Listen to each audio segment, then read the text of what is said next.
Sometimes the people we overlook the most are the ones who deserve our love the deepest. In the dusty frontier town, everyone had forgotten about Martha, a kind-hearted older woman dismissed by folks who should have known better.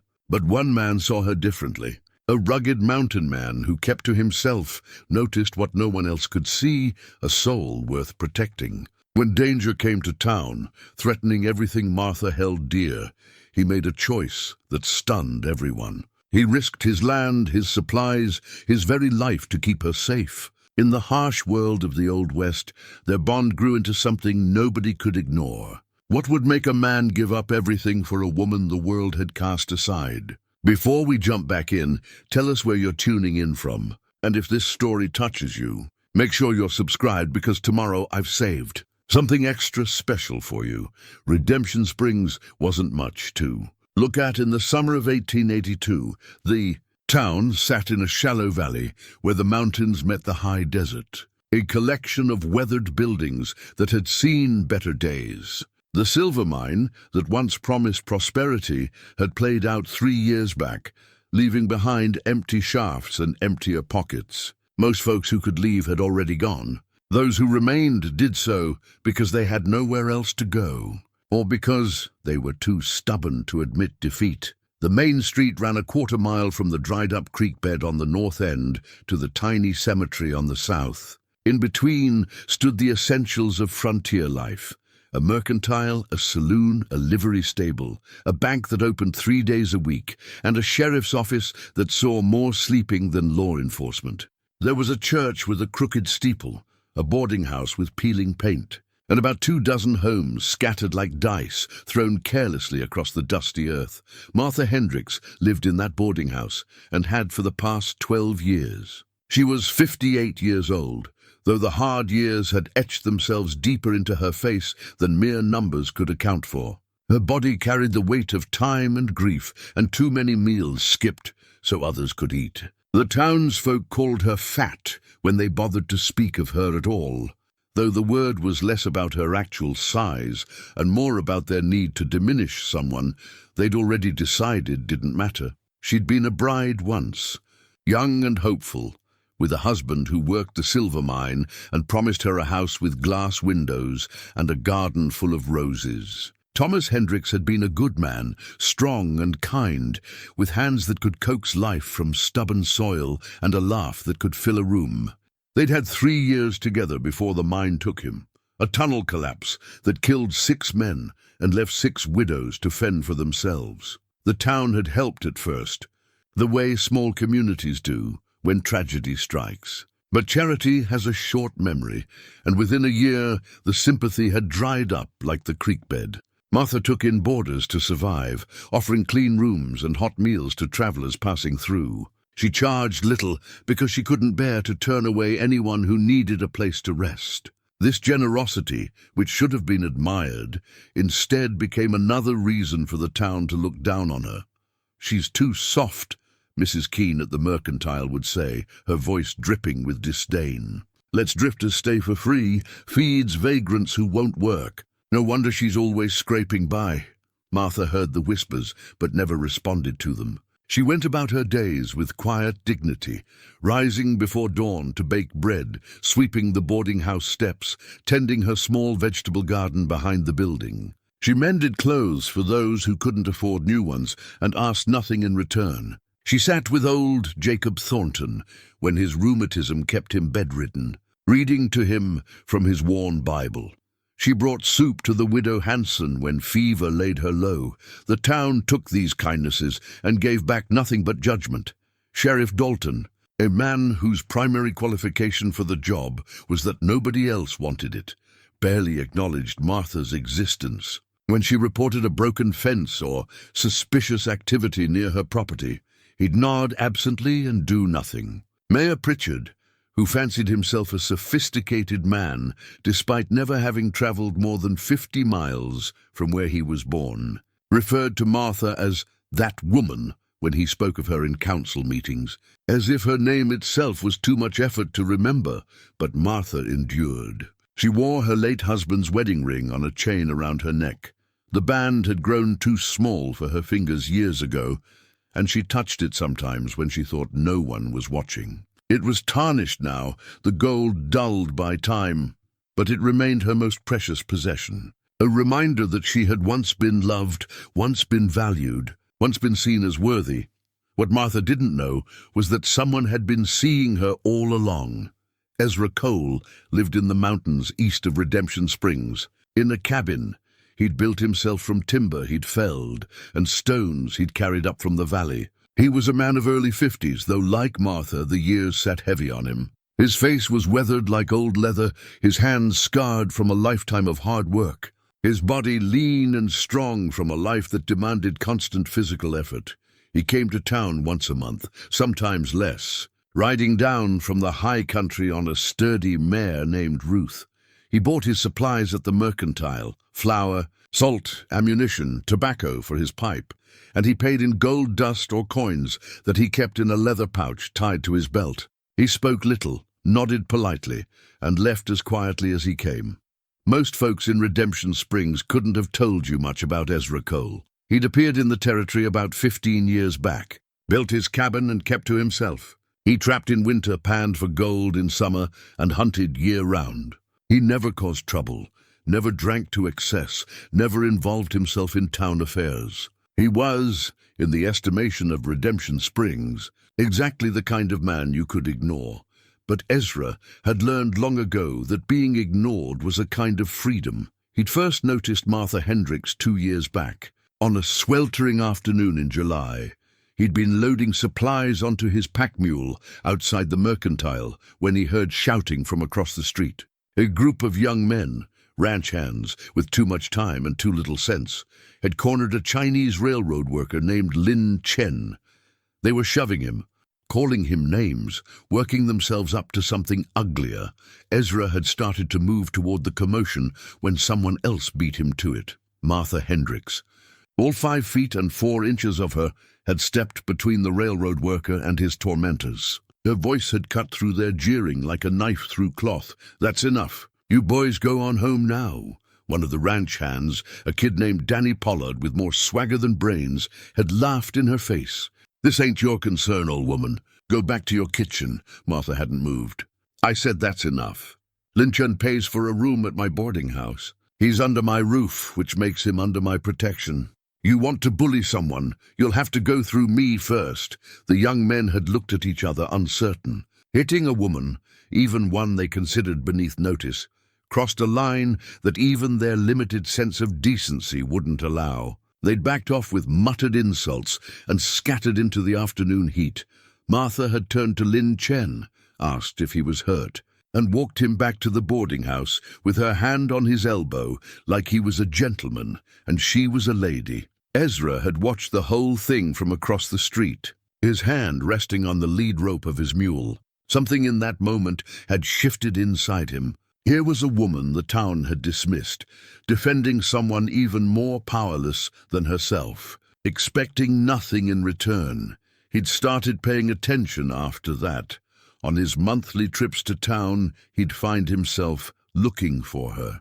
He saw her sweeping the boarding house steps, saw her in the mercantile, counting out coins for supplies, saw her walking to church on Sunday mornings with her Bible tucked under her arm. He noticed how she always had a kind word for the children, how she'd slip an apple or a biscuit to the ones whose families were struggling. He saw how the town treated her, the dismissive glances, the cruel comments spoken just loud enough for her to hear, and he saw how she held her head high despite it all. Ezra had known cruelty in his life. He'd seen what people were capable of when they convinced themselves someone else was less than human.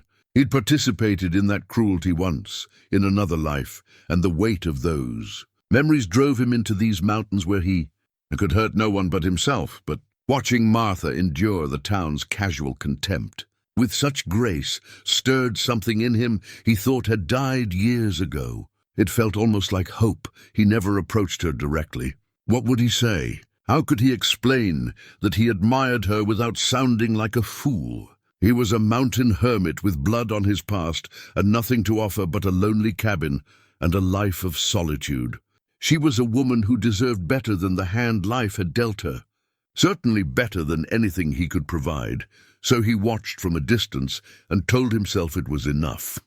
On this particular morning in late August, Ezra sat on his horse at the edge of town, ostensibly checking his supply list, but really watching Martha through the window of her boarding house. She was kneading bread dough, her sleeves rolled up, her hair pulled back in a simple bun. Sunlight streamed through the window and caught the chain around her neck, making the tarnished wedding ring flash gold for just a moment. Ezra wondered what her husband had been like, what kind of man earned the devotion of a woman who still wore his ring 12 years after he'd been laid in the ground. He wondered if Thomas Hendricks had known how lucky he was, if he'd told Martha often enough that she was valued, that she mattered, that her kindness was a rare and precious thing in a hard world. Probably not. Most men didn't realize what they had until it was gone. Ruth shifted beneath him, impatient to get moving. Ezra gathered the reins and turned toward the mercantile. He had supplies to buy and a long ride back up the mountain ahead of him. But as he rode past the boarding house, he allowed himself one more glance at the window. Martha looked up at that exact moment, and their eyes met for just a second. Ezra touched the brim of his hat in a polite greeting. Martha smiled, a small, surprised smile, and nodded back. It was a brief exchange, meaningless to anyone watching. But Ezra carried that smile with him all the way back to his cabin, turning it over in his mind like a prospector examining a promising stone. He told himself he was being foolish, that he was too old and too broken for such thoughts, but he couldn't quite convince himself to stop thinking them. The mountain evening was cool and clear. Ezra sat on his porch with his pipe, looking out over the valley where the lights of Redemption Springs flickered like distant stars. He thought about Martha kneading bread in her kitchen, about the weight of that wedding ring around her neck, about the way she'd stood up for someone the world had cast aside.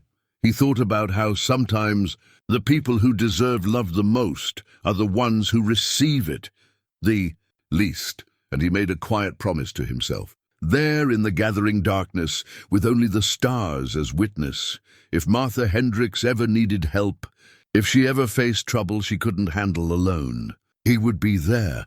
He didn't know that the time to make good on that promise was coming sooner than he could have imagined. The night settled over the mountains, and in the valley below, Redemption Springs slept on, unaware that the wheels of fate had already begun to turn. The notice appeared on Martha's door on a Tuesday morning, nailed there by the banker's assistant while she was at the mercantile buying flour. She returned to find a small crowd gathered on her porch, their faces a mixture of curiosity and poorly concealed satisfaction. The document was official, stamped with the territorial seal and signed by both the bank president and the mayor.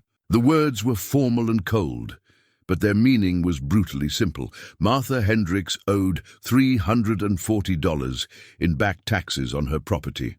She had 30 days to pay in full, or the property would be seized and sold at auction to satisfy the debt. $340 might as well have been $3,000. It might as well have been the moon. Martha stood on her porch, reading the notice with trembling hands, while her neighbors watched. Mrs. Keene from the mercantile whispered something to Mrs. Porter from the dress shop, and both women shook their heads with that particular expression people wear when they're pretending sympathy, but really feeling superior.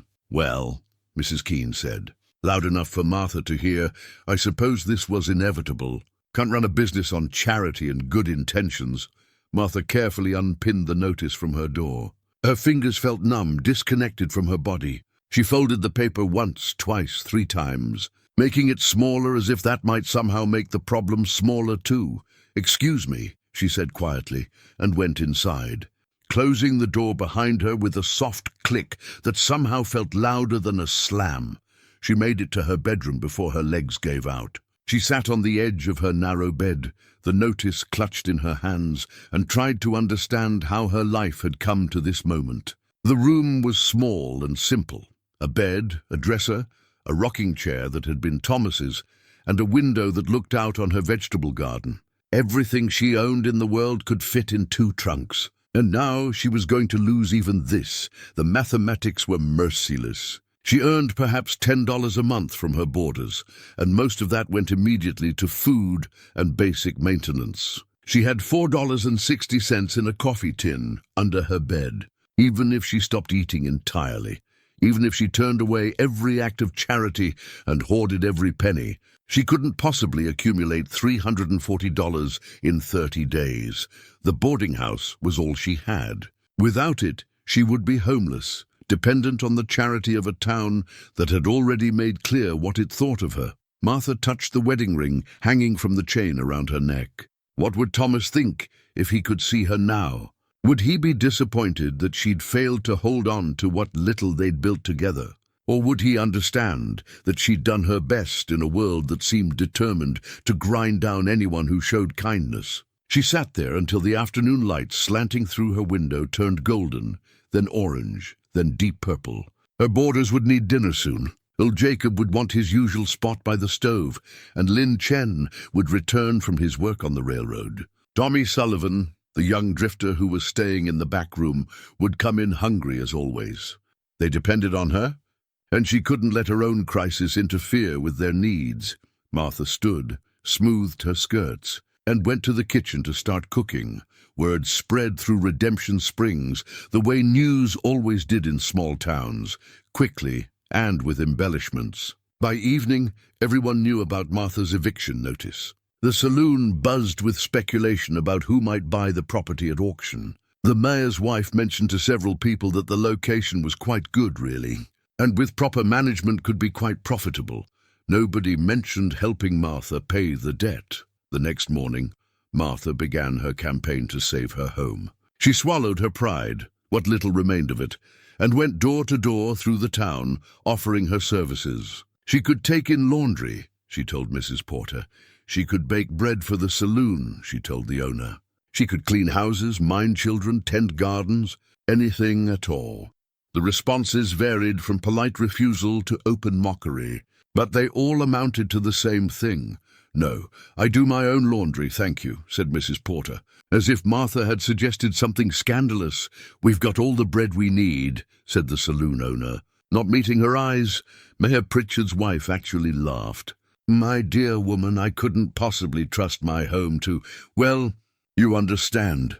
Martha understood perfectly. She tried the bank next, asking if there might be some arrangement, some payment plan that would allow her to keep her home while she worked to settle the debt. Mr. Garrison, the bank president, listened to her request with the expression of a man enduring an unpleasant but necessary duty. "Mrs. Hendricks," he said, his tone professionally sympathetic in the way that meant he felt no actual sympathy at all. "The taxes are 3 years in arrears. The bank has been more than patient. If we made exceptions for everyone who fell behind, we'd be out of business within a month." "I understand that, Mr. Garrison, but surely the terms are quite clear. $340 in 30 days, or the property goes to auction." He stood, indicating the meeting was over. "I'm sorry, but business is business." Martha left the bank, feeling smaller than when she'd entered. She walked past the mercantile, past the saloon, past the church with its crooked steeple. She walked all the way to the cemetery at the south end of town and stood before Thomas's grave. The headstone was simple. Thomas Hendricks, 1827–1870, beloved husband. She'd paid for it with money borrowed from the bank, money she was still paying back 12 years later.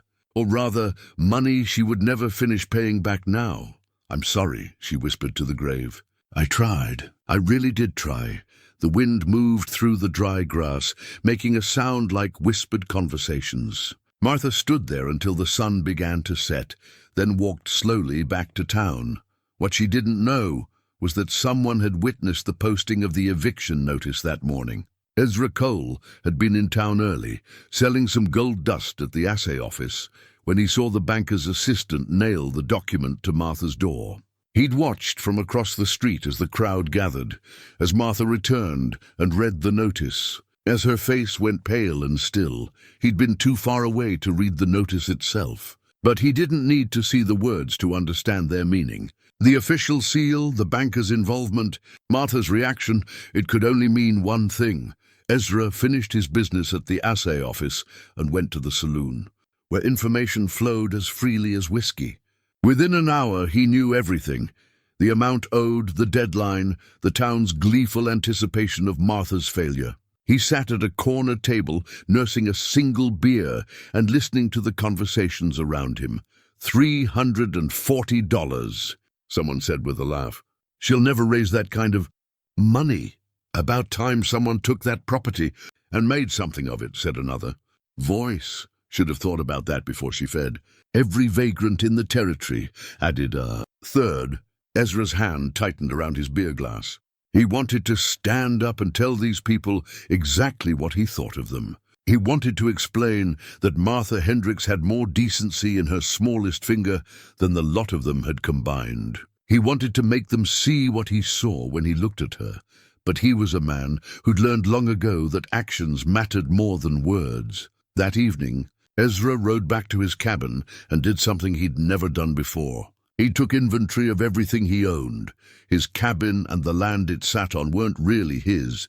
He was a squatter, technically, though nobody had challenged his claim in 15 years. His horse, his mule, his traps and tools and weapons, his clothes, his few books, his pipe and tobacco, and his savings. Ezra had been putting aside gold and coins for 15 years. He lived simply, needed little, and saved everything he didn't absolutely require. He'd never had a clear purpose for the money. He'd told himself it was for emergencies, for old age, for the day when he could no longer trap or hunt and would need something to live on. He poured it all out on his table, gold dust in leather pouches, coins in various denominations, a few small nuggets he'd found over the years. He counted it carefully, making neat stacks. $362.40, enough to pay Martha's debt with a little left over. Ezra sat back in his chair and stared at the money. This represented 15 years of hard work, of cold winters and dangerous hunts, of solitary prospecting in remote streams. This was his security, his safety net, everything he had to show for a decade and a half of life in these mountains. He could pay Martha's debt and have less than $25 left to his name. The rational part of his mind, the part that had kept him alive through a war and its aftermath, told him this was foolish. He didn't really know Martha. She'd never spoken more than a few words to him. She certainly didn't know about his feelings, such as they were. And even if he paid her debt, what then? She'd never know who helped her. His life would continue exactly as it had been, except he'd be broke and vulnerable. But there was another part of Ezra, a part that had been buried for a long time under layers of grief and guilt and self-imposed isolation. That part remembered what it felt like to care about something beyond mere survival. That part had been slowly waking up over the past 2 years. Every time he saw Martha show kindness to someone the world had discarded, that part reminded him that he'd promised himself, just a few nights ago, that he would help her if she ever needed it. Ezra Cole had been many things in his life: a soldier, a killer, a hermit, a coward. But he'd never been the kind of man who broke a promise to himself. He began carefully putting the money back into pouches, counting out exactly $340. The rest, $22.40, he set aside. Tomorrow morning he would ride to Redemption Springs and pay Martha's debt. He wouldn't tell her it was him. He'd make that a condition of the payment. Let her think some distant relative sent money, or that some anonymous benefactor had taken pity on her. Let her keep her dignity intact. As for him, he'd go back to his cabin and his traps and his solitary life. He'd live more carefully, stretch his remaining money further, maybe take on some odd jobs in town if necessary. He'd survive. He always had, but Martha would keep her home. And somehow, that seemed worth any sacrifice he might have to make. Ezra lay in his bed that night, listening to the wind in the pines outside his cabin. He thought about the look on Martha's face when she'd read that eviction notice, the way her hands had trembled, the way she'd held herself together despite the crowd of gawkers. He thought about her wedding ring catching the sunlight through her kitchen window. He thought about how, for the first time in 15 years, he was about to do something that mattered. Sleep came slowly, but when it finally arrived, Ezra slept more peacefully than he had in a very long time. Ezra arrived in Redemption Springs just as the sun cleared the eastern mountains. The town was still mostly asleep, just a few early risers moving about their morning routines. Smoke rose from a handful of chimneys, and the smith's hammer was already ringing out its steady rhythm from the livery. The bank wouldn't open for another hour, but Ezra could wait. He tied Ruth to the hitching post outside and sat on the bench beneath the bank's narrow porch overhang. The leather pouch containing Martha's salvation, $340 in gold dust and coins, rested heavy in his coat pocket. As the town slowly came to life around him, people began to notice the mountain man sitting outside the bank. Ezra was used to curious glances, but this morning the looks lingered longer than usual. A man sitting outside a bank before it opened meant money, and money always drew attention in a town where most folks barely scraped by. Mrs. Keene passed on her way to open the mercantile. She gave Ezra a long, appraising look but said nothing. Two ranch hands rode past, whispering to each other and glancing back at him. Old Jacob Thornton shuffled by with his cane, nodded a greeting, and continued toward Martha's boarding house for his breakfast. Ezra waited. At precisely 8 o'clock, Mr. Garrison arrived, a ring of keys jangling at his belt. He was a thin man with wire-rimmed spectacles and the kind of face that looked like it rarely smiled. He stopped when he saw Ezra on the bench. "Mr. Cole," he said, surprised. "You're here early. Do you have business with the bank?" "I do," Ezra replied, standing. His knees protested slightly. He'd been sitting still too long in the morning chill. Garrison unlocked the door and gestured for Ezra to enter. The bank was a small affair. Just one main room with Garrison's desk, a teller's window, and a large safe in the back. Everything smelled of paper and ink and the peculiar mustiness of old money. "How can I help you?" Garrison asked, settling behind his desk. Ezra pulled the leather pouch from his pocket and set it on the desk with a solid thump. "I'm here to settle a debt." Garrison's eyebrows rose. "Your debt? I wasn't aware you had any accounts with us, Mr. Cole." "Not mine." "Martha Hendricks's debt." The banker's expression shifted from surprise to something more calculating. He reached for the pouch, but didn't open it yet. "Mrs. Hendricks's property taxes, $340. You're here to pay it?" "That's right. May I ask why?" "Does it matter?" Garrison leaned back in his chair, studying Ezra with new interest. "It's unusual, that's all. Mrs. Hendricks didn't mention having anyone who might help her. Family back east, perhaps?" "The money's good," Ezra said evenly. "That's all that should concern you." Garrison opened the pouch and began counting. He did it slowly, methodically, making neat stacks of coins on his desk and measuring out the gold dust on his small scale. The process took nearly 20 minutes. During which neither man spoke. The only sounds were the clink of coins and the scratch of Garrison's pen as he made notes. Finally, Garrison looked up. $340 exactly. The debt is satisfied. Good, Ezra said, starting to rise. There is, however, the matter of the receipt and the record. How should I note this payment? Shall I tell Mrs. Hendricks you were the one who— No, Ezra's voice was firm. She doesn't need to know it was me. Garrison's thin lips curved into something that might have been a smile. You want this to be anonymous? I do. That's going to cost you extra. Privacy has a price, Mr. Cole. Ezra felt his jaw tighten. Of course. Of course this man would find a way to extract more money from an act of kindness. How much? Let's call it $5. For the additional paperwork and discretion, it was extortion, plain and simple, but Ezra had little choice. He reached into his pocket and pulled out 5 of his remaining $22. The coins felt heavier than they should as he placed them on the desk. Garrison swept them into his drawer with practiced efficiency. I'll record the payment as coming from an anonymous benefactor. Mrs. Hendricks will be notified that her debt has been satisfied, but she won't know by whom. Is that satisfactory? It is. Very well. Garrison pulled out a ledger and began writing. This is quite generous of you, Mr. Cole. May I ask what your relationship is to Mrs. Hendricks? You may not. Garrison's pen paused for just a moment before continuing. When he finished writing, he looked up at Ezra with an expression that somehow managed to be both knowing and disdainful. "You understand, of course, that she'll likely never know what you've done for her. There's no recognition in anonymity, no gratitude." "Don't need any," Ezra said quietly. "Still," Garrison continued, as if Ezra hadn't spoken, "it's a remarkable sacrifice. $340 is a considerable sum. That's what several years of savings for a man in your position. You've essentially made yourself poor to save a woman who doesn't even know you've helped her." Ezra met the banker's eyes directly. "Are we finished here?" "We are." Garrison slid a receipt across the desk. "This confirms the payment.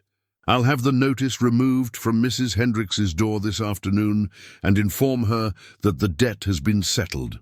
Ezra took the receipt, folded it carefully, and tucked it into his pocket. He had no real use for it, but something made him want to keep it. Proof, perhaps, that he'd done at least one entirely good thing in his life.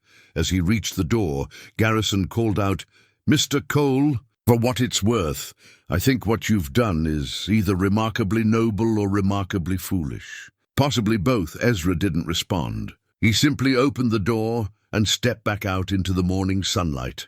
The town was fully awake now. More people moved along the street, and Ezra could feel their eyes on him as he walked to where Ruth waited patiently at the hitching post. The whispers had already started. People had seen him enter the bank with obvious purpose and were drawing their own conclusions. He untied Ruth and prepared to mount, but a voice stopped him. Ezra Cole. He turned to find Tommy Sullivan, the young drifter who boarded at Martha's place. Tommy couldn't have been more than 20, with the kind of open, honest face that suggested he hadn't yet learned how cruel the world could be. "Mr. Cole," Tommy said again, a bit breathless from hurrying over. "I saw you come out of the bank. Did you just—" Ezra cut him off with a look. "I was conducting private business. Nothing that concerns anyone else."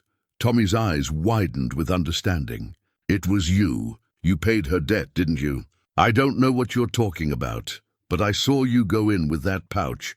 And everyone knows about Mrs. Hendricks owing money to the bank." And Ezra stepped closer, his voice low and serious. "Listen to me carefully, son. Whatever you think you saw or figured out, you keep it to yourself. Mrs. Hendricks doesn't need to know, and she's not going to know. Understood?" Tommy nodded slowly. "But why? Why would you do that and not want anyone to know?" "Because some things are better done quietly. Now go on back to your breakfast and forget you saw me here." Tommy hesitated, then nodded again. "Yes, sir.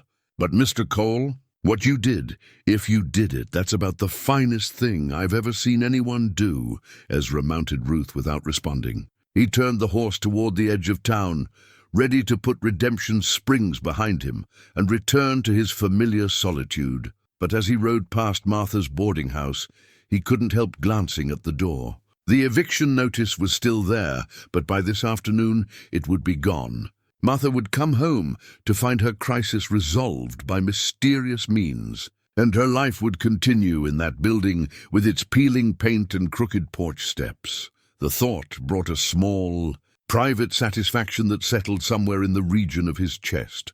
The ride back to his cabin took most of the day. Ezra had time to think about what he'd done, to turn it over in his mind and examine it from every angle. He'd given away nearly everything he'd saved, reduced himself to barely more than a beggar. If something happened now, if he got injured, if his traps failed, if game became scarce, he had almost nothing to fall back on. It was, by any rational measure, a foolish thing to have done, but rationality had never been much comfort on cold nights. And Ezra found he didn't regret his decision. Not yet, anyway. Maybe regret would come later, when winter arrived and his supplies ran thin. Maybe he'd curse himself then for throwing away his security on a woman who didn't even know his name. Or maybe, just maybe, he'd done something that mattered more than mere survival. Back in Redemption Springs, the news spread like fire through dry grass. Someone had paid Martha Hendricks's debt. An anonymous benefactor had walked into the bank and settled the entire sum in cash and gold dust. By noon, everyone in town was talking about it. Speculation ran wild. Some thought it must be family from back east.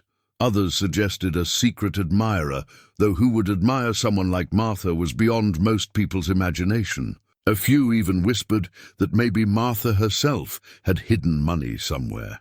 Though that theory fell apart under the weight of her obvious poverty, nobody suspected the mountain. When Mr. Garrison's assistant removed the eviction notice from Martha's door at 2 o'clock that afternoon, he knocked and waited for Martha to answer. "Mrs. Hendricks," he said, consulting a document in his hand, "I'm here to inform you that your property taxes have been paid in full. Your debt to the bank is satisfied." Martha stared at him. "I'm sorry, what?" "Your debt. It's been paid. Someone came in this morning and settled the entire amount." "Who?" The word came out as barely more than a whisper. "I'm not at liberty to say." The benefactor wished to remain anonymous. Martha's legs felt suddenly unsteady. She reached out and gripped the doorframe for support. "I don't understand." "Someone paid all of it?" $340, yes, ma'am. "You're free and clear." The assistant handed her a document. "This is your receipt showing the payment and the cancellation of the seizure order.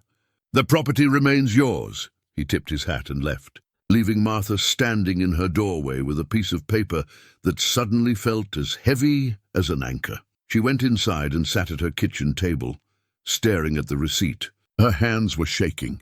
$340. Someone had given $340 to save her home, but who? And why? The question spun through her mind like a dust devil. She had no family left alive, no wealthy friends, no one who owed her anything. She thought back through every person she'd helped over the years, wondering if someone she'd shown kindness to had come into money and decided to repay her. But that seemed impossible. Most of the people she'd helped were as poor as she was. Old Jacob came in for his afternoon cup of tea and found Martha still sitting at the table. The receipt laid out in front of her like a puzzle she couldn't solve. "You heard?" "Then," Jacob said, lowering himself carefully into his usual chair, "I heard. I just don't understand.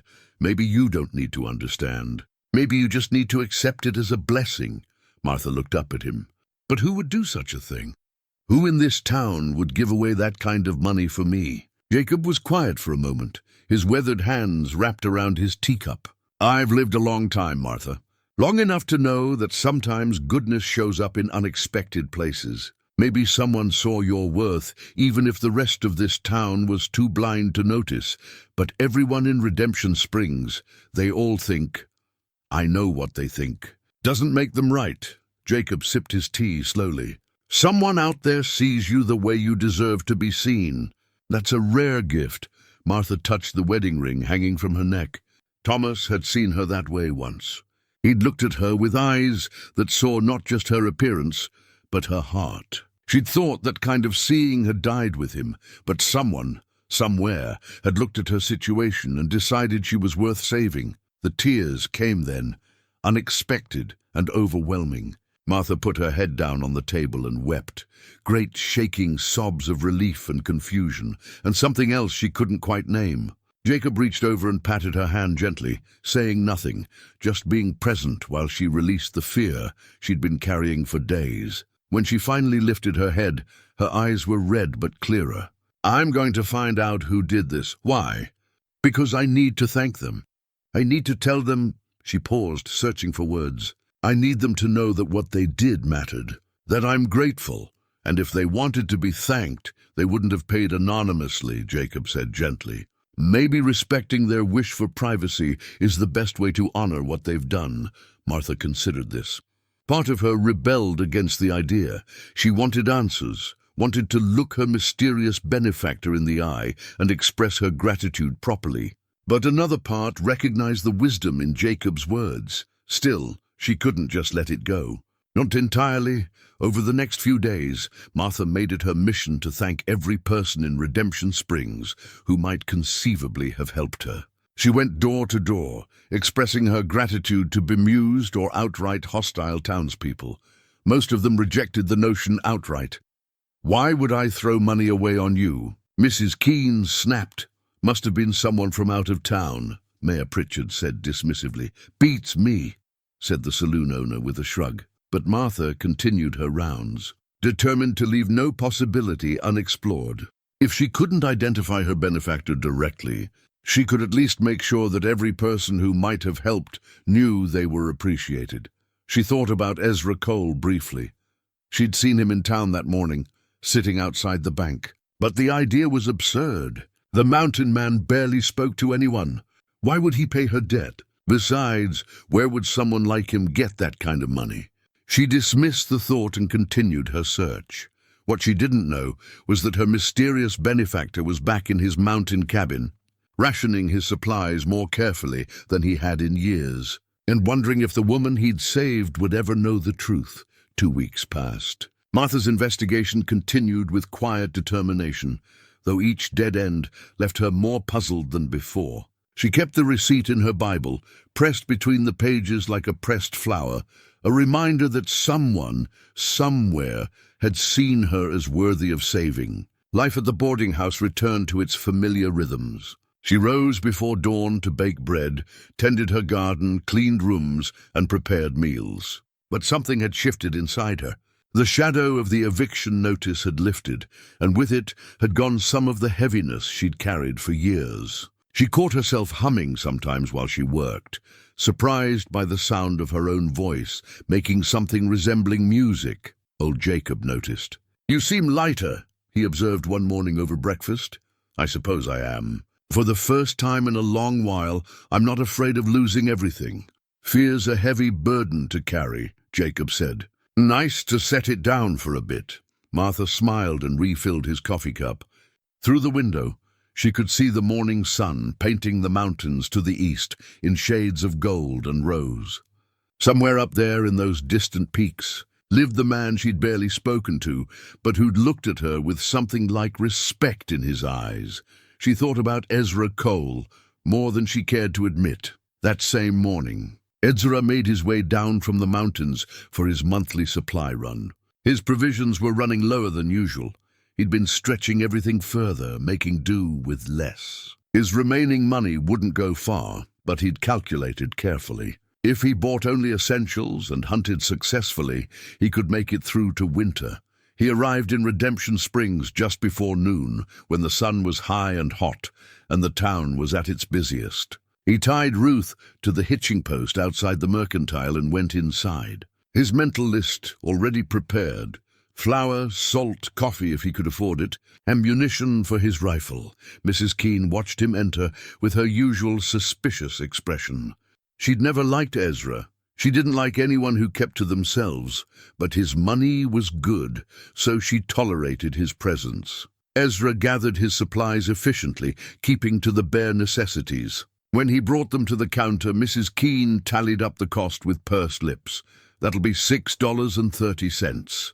Ezra counted out the money carefully from his dwindling reserves. As Mrs. Keene was wrapping his purchases, the door opened and Martha Hendricks walked in. She carried a basket over one arm and seemed focused on her own errands.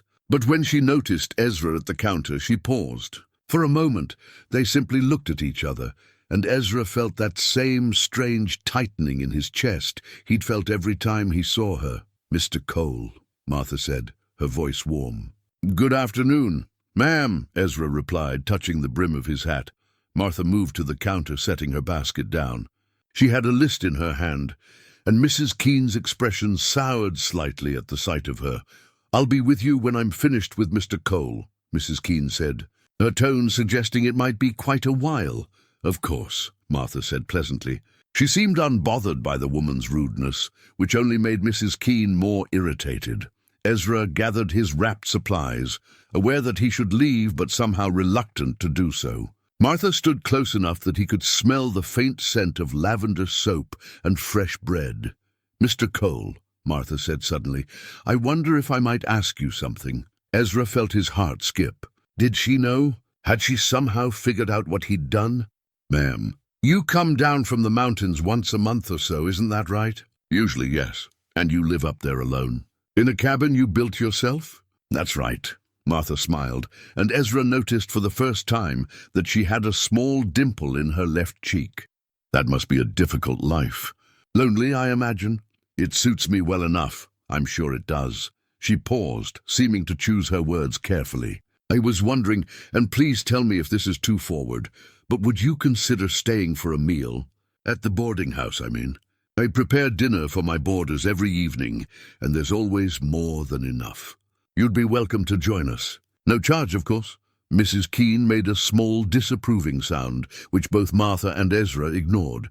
Ezra's first instinct was to refuse. He wasn't comfortable around groups of people, didn't like the attention that came with being in social situations. But Martha was looking at him with such genuine kindness in her eyes, such honest welcome, that he found himself hesitating.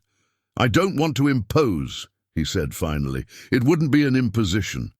Truly. I enjoy cooking for people, and I'd like to repay— She stopped, corrected herself. That is, I'd like to do something kind for someone who— She paused again, seeming frustrated with her own words. I'd simply like you to stay for a meal, Mr. Cole, if you're willing.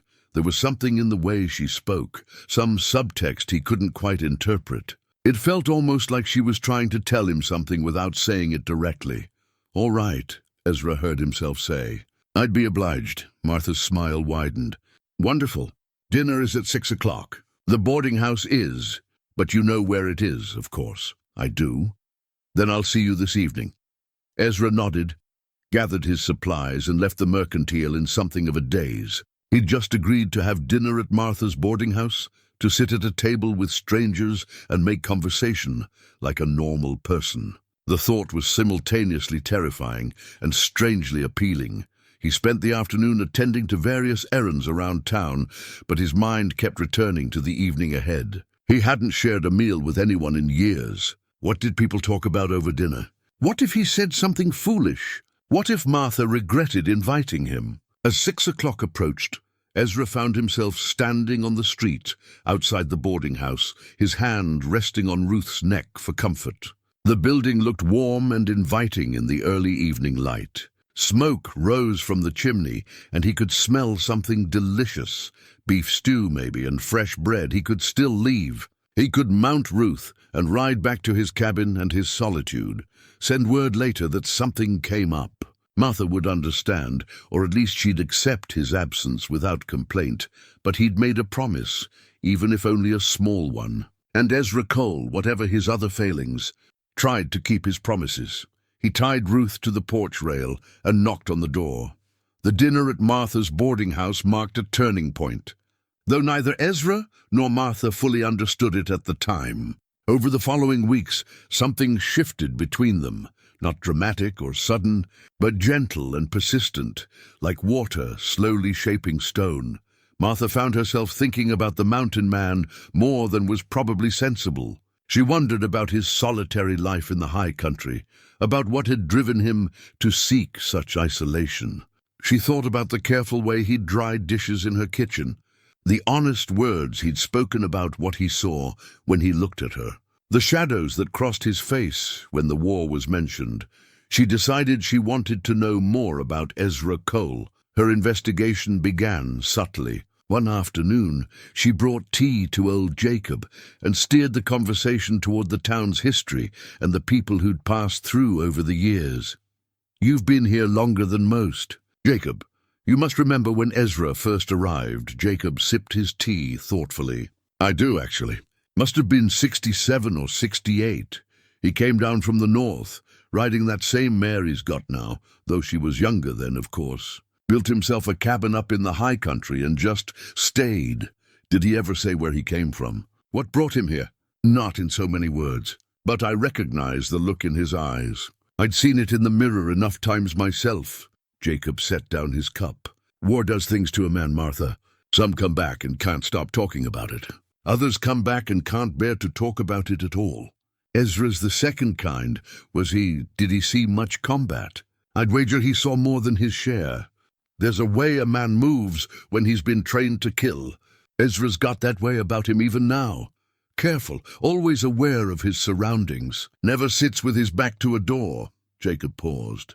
But I've also watched him gentle a spooked horse and handle injured animals with more kindness than most people show their own kin. Whatever he was in the war, he's trying hard not to be that anymore.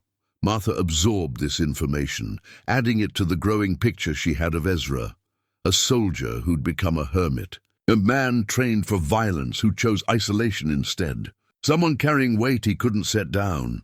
She began leaving packages for him at the mercantile, not elaborate, just small gestures of kindness. A loaf of fresh bread wrapped in cloth, a jar of preserves from her garden, a shirt she'd mended after noticing it was torn when he'd come to dinner. Mrs. Keene accepted these packages with barely concealed disapproval. "You know he's just a mountain man, Martha. Probably doesn't even appreciate what you're doing." "That's not why I do it," Martha replied calmly. The first time Ezra found one of her packages waiting for him, he stood at the mercantile counter for a long moment, just staring at it. Mrs. Keene watched him with obvious curiosity. "The Hendricks woman left it for you," she said, her tone suggesting this was somehow scandalous. Ezra picked up the package carefully, as if it might break. Inside was bread, still faintly warm, and a note in careful handwriting. "Thank you for the company at dinner. You're welcome any time, M.H." He tucked the note into his pocket and carried the bread out to Ruth with something uncomfortably close to emotion tightening his throat. Over the next few weeks, more packages appeared. Each one contained something simple but thoughtful, and each one made Ezra feel increasingly like he was receiving far more than he deserved. He didn't know how to reciprocate properly. His skills lay in survival, not in social niceties, but he tried. He left a bundle of firewood on Martha's porch one night, cut and split to the perfect size for her stove. He dropped off fresh venison at the boarding house, claiming he'd shot more than he could use before it spoiled. He fixed her broken fence gate without being asked, working quickly in the early morning before she woke. Martha noticed every gesture. Each one added another piece to the puzzle of Ezra Cole, and each one made her more certain of something she was almost afraid to acknowledge. This man cared about her. The question that still nagged at her was whether he'd cared enough to pay her debt. But before Martha could pursue that question further, new trouble arrived in Redemption Springs. The first rumors came from travelers passing through, talk of a gang of cattle rustlers working their way through the territory. They'd hit several ranches to the north, stealing livestock and supplies, leaving destruction in their wake. The territorial marshal was supposedly tracking them, but so far they'd stayed one step ahead of the law. Most folks in Redemption Springs weren't too worried. They had no cattle to speak of, and the town was small enough to be beneath the notice of serious criminals. But Sheriff Dalton, for all his limitations, knew enough to be concerned. "These aren't just rustlers," he told Mayor Pritchard at an emergency town council meeting. "They're a full criminal gang, led by a man named Jack Calhoun. He's got a reputation, violence, intimidation, worse things than stealing cattle. But surely they'll pass us by," Pritchard said hopefully. "We've got nothing worth taking. We've got a bank. We've got supplies. We've got women." Dalton's face was grim. "And we've got almost no way to defend ourselves if they decide to stop here." Word of the threat spread quickly through town. Some families began making plans to leave temporarily, to stay with relatives in other towns until the danger passed. Others barricaded their homes and hoped for the best. The general mood shifted from the town's usual resignation to active fear. Martha heard the news from Tommy, who came back from the saloon with wild eyes and breathless updates. "They say Calhoun's gang has at least a dozen men, all of them mean as snakes. They say he once burned down a whole ranch just because the owner looked at him wrong. Mrs. Hendricks, maybe you should go stay with someone outside of town for a while." "And leave my home? My borders?" Martha shook her head. "This is where I belong, Tommy. I'm not running." "But what if they come here? What if they—" He couldn't finish the thought. "Then we'll deal with it when it happens. I've survived worse than rough men. I'll survive this too." Her confidence was partly genuine and partly performance. The truth was, Martha was frightened. She'd heard enough stories about gangs like Calhoun's to know what they were capable of. But she'd spent too many years fighting to keep her home, to abandon it now out of fear. That evening, she pulled out her most precious possession besides the wedding ring, her Bible. It had been Thomas's, and it was filled with his handwritten notes in the margins. observations and prayers and small pressed flowers from their early years together. She held it in her lap and tried to pray for protection, for wisdom, for courage. The words wouldn't come. Instead, she found herself thinking about Ezra Cole, alone in his mountain cabin, probably unaware of the threat approaching. Should someone warn him? Not that a hermit needed to worry about gang activity in town, but still, it seemed right that he should know. She was still contemplating this when she heard hoofbeats outside. Martha went to the window and saw a rider approaching. Not one of the feared gang members, but Ezra himself. He was riding hard, faster than she'd ever seen him move. He pulled up at her porch and dismounted in one fluid motion. Martha opened the door before he could knock. Ezra, what's wrong? Spotted riders coming this way from the north. 5, maybe 6 men, heavily armed. They're not ranchers, and they're not settlers. His voice was calm but urgent.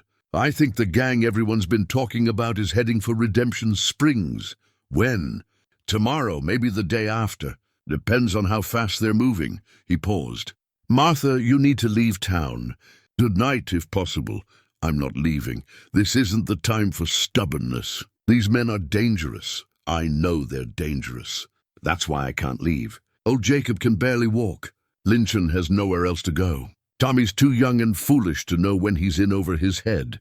If I leave, what happens to them? Ezra looked at her for a long moment, and Martha saw something in his expression that made her breath catch. It was fear, but not for himself. He was afraid for her.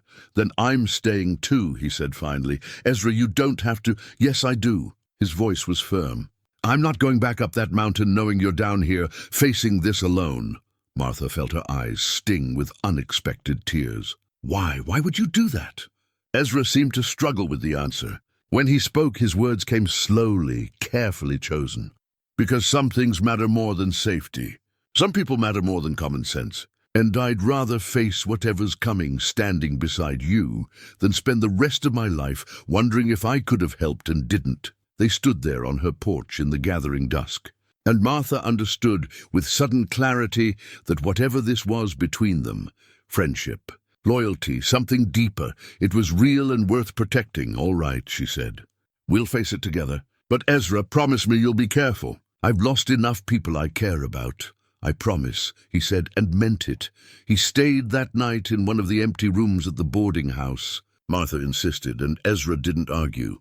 They sat up late in the kitchen, drinking coffee and talking in quiet voices about the gang, about defensive plans, about what might happen, but they also talked about other things. Martha asked about Ezra's life before the war, and he told her fragments.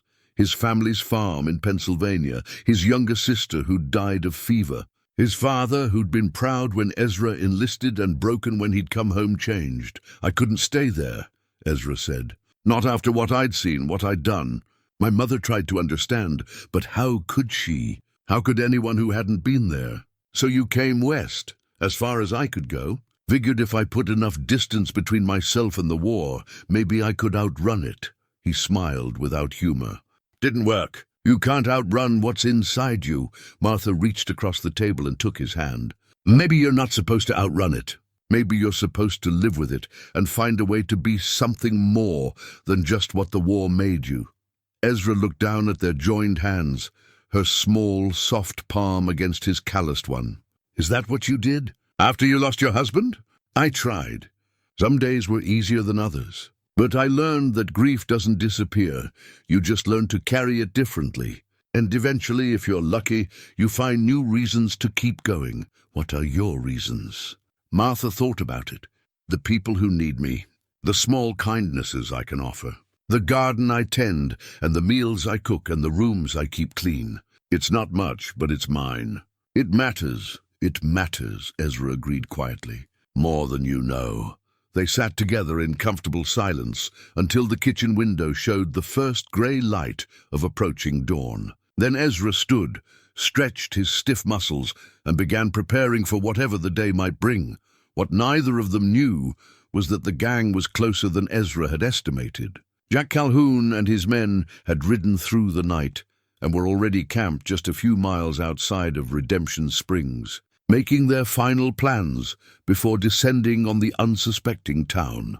The gang arrived at Redemption Springs just as the afternoon sun began its descent toward the western mountains. 5 men rode in first, spreading out along the main street with practiced ease, their hands resting casually on their gun belts. They had the look of men who'd done this before, confident, predatory, already assessing the town for weaknesses. Then Jack Calhoun himself rode in. He was a big man, broad-shouldered and thick through the middle, with a scar that ran from his left temple down across his cheek to his jaw. His eyes were pale blue and cold as winter ice. He wore good clothes, a fine leather vest, polished boots, but they couldn't hide what he was. Violence clung to him like a smell. The townsfolk who were out on the street quickly found reasons to be elsewhere. Doors closed, window shutters latched. Within minutes, the main street of Redemption Springs had gone from sleepy afternoon bustle to tense, watchful silence. Calhoun rode slowly down the street, taking his time, letting everyone see him and understand what his presence meant. He stopped in front of the saloon, dismounted, and stretched elaborately. "Boys," he called out to his men, "I think we found ourselves a nice, quiet place to rest for a spell." Sheriff Dalton, to his credit, emerged from his office. His hand trembled slightly on his gun belt, but he stood his ground in the middle of the street. "I'm Sheriff Dalton. I'm going to have to ask you gentlemen to state your business and move along." Calhoun turned to look at him, and Dalton visibly flinched at the dead cold in those pale eyes. "Sheriff," Calhoun said, his voice pleasant and utterly devoid of warmth, "we're just passing through. Thought we'd stop for some supplies, maybe a drink or two. That a problem? Long as you don't cause trouble, I suppose that's fine." "Trouble?" Calhoun smiled. "Sheriff, we're as peaceful as Sunday morning. Right, boys?" His men laughed, a sound with no humor in it. "We'll need lodging," Calhoun continued. "That boarding house down the street still taking guests?" Dalton's face paled. I suppose so." "Good." Calhoun clapped the sheriff on the shoulder, a gesture that looked friendly but was clearly a display of dominance. "See, we're all going to get along just fine." From the window of the boarding house, Martha watched the exchange with growing dread. She'd heard the horses, seen the men ride in, and known immediately what they were. Ezra stood beside her, his body tense, his eyes tracking every movement the gang members made. "That's Calhoun," he said quietly. "The big one with the scar. How do you know?" "I've seen his type before. Wears his violence like a badge." Ezra's jaw tightened. "Martha, lock all the doors. Don't let any of them inside, no matter what they say. What about you?" "I'll be close. Just don't engage with them if you can help it." But before Martha could respond, there was a heavy knock on her door. Through the window, she could see 2 of Calhoun's men standing on her porch. "Mrs. Hendricks," one of them called out, his voice mockingly polite. "We hear you run a boarding house. We'd like to discuss accommodations." Martha looked at Ezra, who shook his head slightly, but she knew she couldn't simply refuse to answer. In a town this small, with these men this dangerous, the worst thing she could do was show overt defiance without the ability to back it up. She took a breath, touched the wedding ring at her throat for courage, and opened the door, but only a crack, her body blocking the entrance. "Gentlemen, how can I help you?" The man who'd knocked was lean and snake-like, with a thin moustache and calculating eyes. "Like I said, ma'am, we're looking for rooms. Boss wants us comfortable while we're in town. I'm afraid I'm fully booked at the moment." "That's so?" The man looked past her into the boarding house. "Looks pretty empty to me. My regular boarders can make room. We'll pay good money," he smiled, showing tobacco-stained teeth. "Real good money. I appreciate the offer, but as I said, I'm full up. Perhaps you could try being more hospitable," the man interrupted, his smile vanishing. "Boss doesn't like being refused." Martha felt her pulse quicken, but she kept her voice steady. "I'm not refusing. I simply don't have room." "That's not a judgment, just a fact." The second man, shorter and heavier, leaned against the porch rail. "You know, it'd be a shame if something happened to this place. Old building like this probably catches fire real easy." Before Martha could respond, Ezra appeared in the doorway behind her. He didn't push past her, but his presence was suddenly unmistakably there. "The lady said she's full up," he said calmly. "Best respect that." The 2 gang members looked at Ezra with new interest. The lean one's eyes narrowed. Who are you, old man? The lady's protector. Just a friend. And I'm suggesting you move along. You suggesting? The man laughed. That's real brave, considering there's 5 of us and 1 of you. I can count, Ezra said. Doesn't change what I said. The tension on the porch was thick enough to cut. Martha could feel her heart hammering against her ribs. She knew Ezra could handle himself. Everything about the way he stood suggested capability.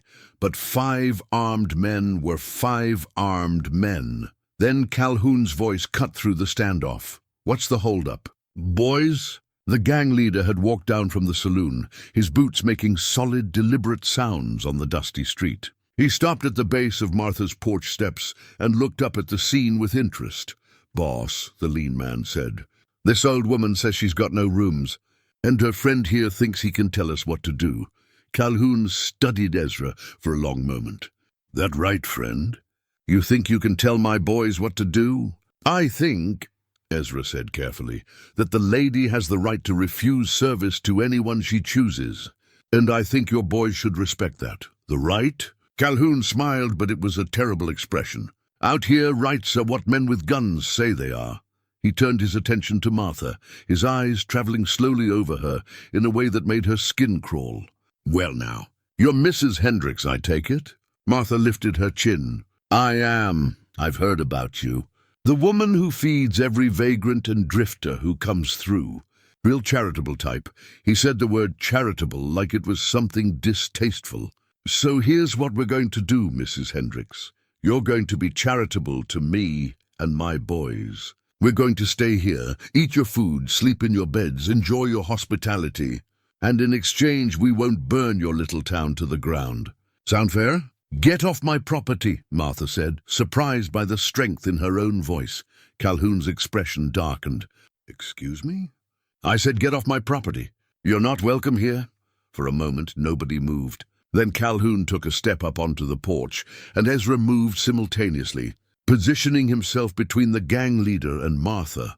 That's close enough, Ezra said quietly. Calhoun stopped, studying Ezra with new attention. You know what, friend? I'm starting to think you're more than just some old mountain hermit. There's something about the way you move. The way you talk. Military? Ezra didn't respond. Yeah, Calhoun continued, I thought so. Well, let me tell you something, soldier boy. Whatever you were in the war doesn't mean spit out here. Out here, I'm the law. I'm the judge, jury, and executioner. And if you keep standing in my way, you're going to find out just how quick I can end this little standoff. Maybe, Ezra said. But not before I end you. And I think you're smart enough to know that's true. The statement was delivered without bravado, without threat in the traditional sense. It was simply a statement of fact, spoken with the certainty of a man who'd killed before and could do it again. Calhoun heard that certainty, and for just a moment something flickered in his cold eyes. Not quite fear, but recognition. He was facing someone dangerous. Calhoun smiled again, but this time there was calculation in it.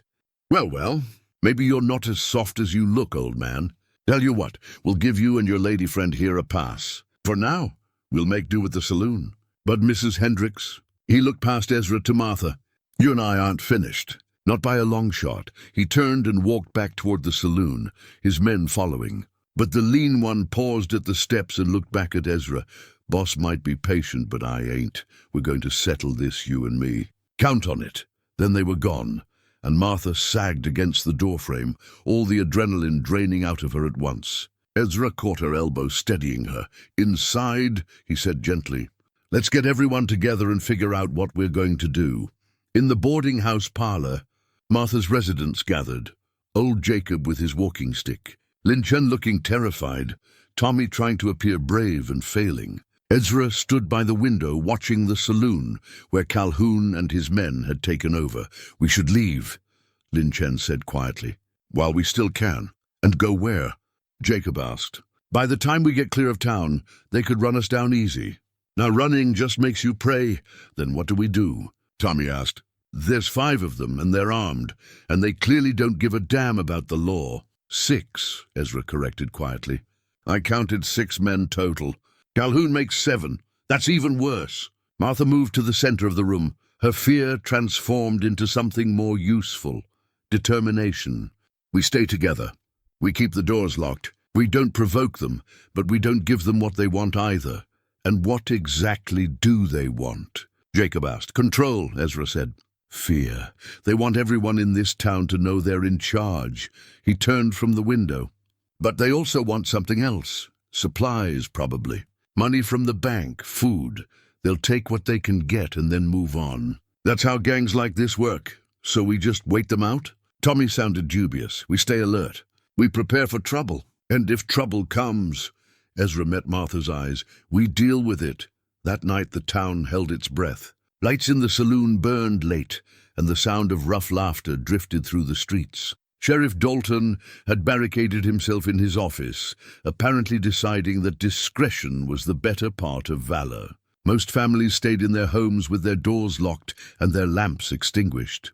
At the boarding house, Ezra organized a watch. He took the first shift himself, sitting by the front window with his rifle across his knees. Martha brought him coffee around midnight and sat down in the chair beside him. You should be sleeping, he said. So should you. They sat in companionable silence for a while, watching the darkened street. The saloon had finally gone quiet, though lamplight still flickered in its windows. Ezra, Martha said eventually, what you did today, standing up to those men, that was brave. But it was also dangerous. You could have been killed. Could have. Didn't happen, though. But what if it had? What if Calhoun had drawn his gun? What if... Martha! Ezra set down his coffee cup and looked at her directly. I spent 15 years up in those mountains, living alone, keeping to myself. I told myself it was because I wanted peace and quiet. But the truth is I was hiding. From people, from connection, from anything that might matter enough to hurt. He paused, choosing his words carefully. These past few weeks, since I started coming to dinner here, since we started, whatever this is we're doing, I've felt something I haven't felt in a long time. Like maybe there's still a point to being alive beyond just surviving another winter. And today, when I saw those men threatening you, I realized something. What?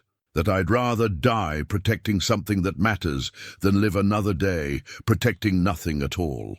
Martha felt tears prick her eyes. I matter to you? You matter to me, Ezra confirmed quietly. More than is probably wise, given that I've got nothing to offer you but a run-down cabin and a past I can't outrun. But yes, you matter. Martha reached over and took his hand, threading her fingers through his. You matter to me too. And you have more to offer than you think. They sat like that for a long while, hands joined, watching over the sleeping town together. It was the most intimate moment Martha had experienced since Thomas died, and it filled her with equal parts joy and terror. Joy because she'd thought she was too old, too worn down, too dismissed by the world to ever feel this kind of connection again. Terror because she'd already lost one man she loved. And the thought of losing another was almost unbearable. Ezra, she said softly, I need to ask you something, and I need you to be honest with me, all right? When my debt was paid, when someone walked into that bank and gave Mr. Garrison $340, was that you? Ezra went very still. In the darkness, Martha couldn't read his expression clearly, but she felt his hand tighten slightly around hers. Why do you think it was me? Because Tommy saw you at the bank that morning. Because you're the only person who's ever looked at me like I'm worth something. Because, her voice caught, because it's exactly the kind of thing you would do. Give away everything you have for someone you barely know and never expect anything in return.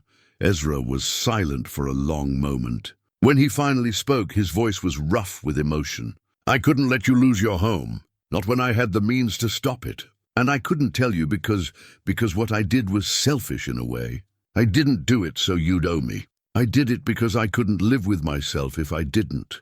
$340, Ezra. That's not selfish. Martha struggled to find words. That's the most selfless thing anyone's ever done for me. It wasn't enough, though, was it? You still don't have any buffer, any safety. If something happens again, then I'll deal with it. But knowing that someone cared enough to help, that someone saw me as worth saving, Ezra, that changes everything. It's not about the money. It's about being seen. She lifted his hand and pressed it to her cheek. Thank you. For everything. For the debt. For standing up to those men today. For making me feel like I matter again. You've always mattered, Ezra said. The world was just too blind to see it. They sat together through the rest of the night, taking turns keeping watch and talking in quiet voices about their lives, their regrets, their small hopes for whatever future might lie ahead. By the time dawn broke, something fundamental had shifted between them. They were no longer just two lonely people circling each other cautiously. They were something more, partners maybe, or the beginning of something even deeper.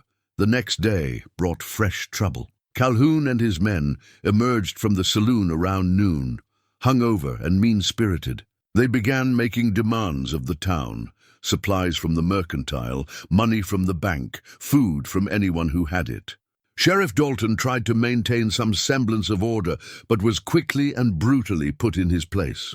One of Calhoun's men pistol-whipped him in broad daylight, and the sheriff retreated to his office with blood running down his face.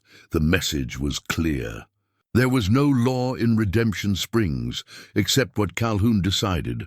Martha watched from her window as the gang terrorized her town. They weren't killing anyone yet, but the violence and intimidation were escalating. Mrs. Keene was forced to hand over half her inventory. The bank was emptied of what little money it held. Young Will Thornton, Jacob's nephew, was beaten for looking at one of the gang members the wrong way. "We have to do something," Tommy said, his fists clenched in frustration. "What can we do?" Lynchon asked hopelessly. "We're outnumbered and outgunned." "We wait," Ezra said, though his jaw was tight with suppressed anger. "We wait until they give us an opening." But that afternoon, Calhoun forced the issue.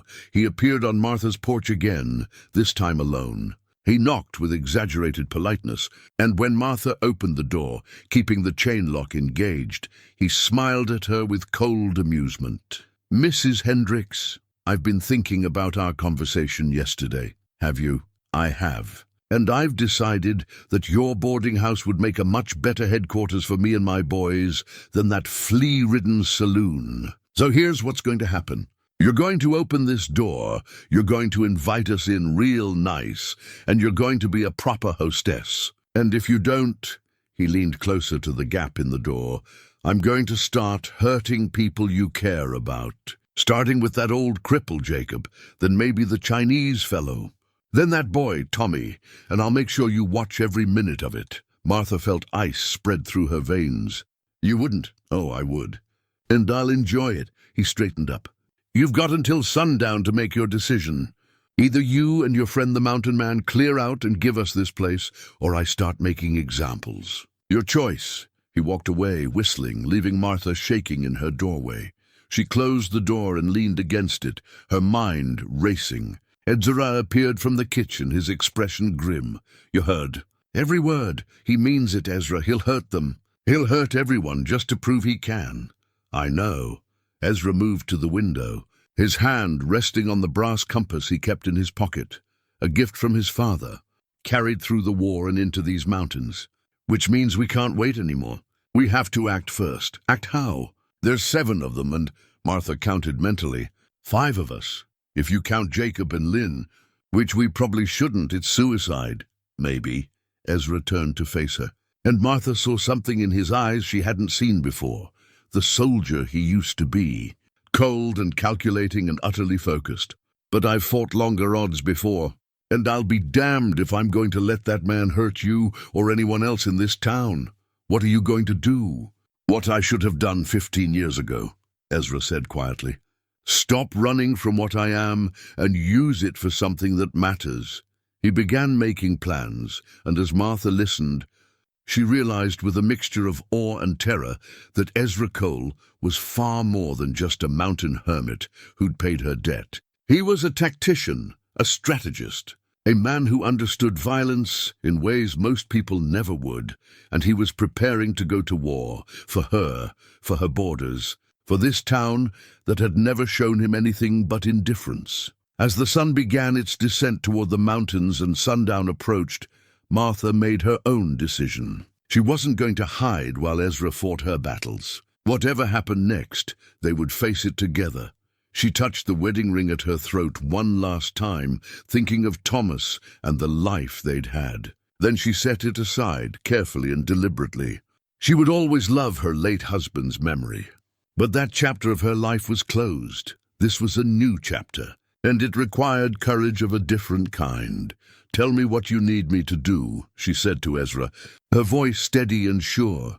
He looked at her for a long moment, then nodded with respect. "All right. Here's the plan." The plan Ezra outlined was risky, dependent on timing and luck and a dozen things going right. But as Martha listened, she understood that it came from hard-won experience, from a past Ezra had tried to bury but could never quite escape. "We need to know more about you," Martha said gently after he'd finished explaining.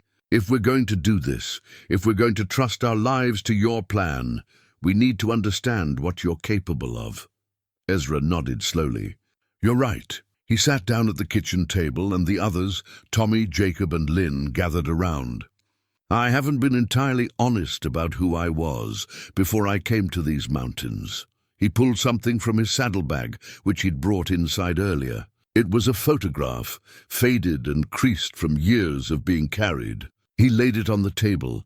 The image showed a much younger man, lean, clean-shaven, wearing a Union cavalry officer's uniform. He stood among a group of other soldiers, but even in the photograph he carried himself differently. There was an intensity in his eyes, a dangerous confidence in his posture.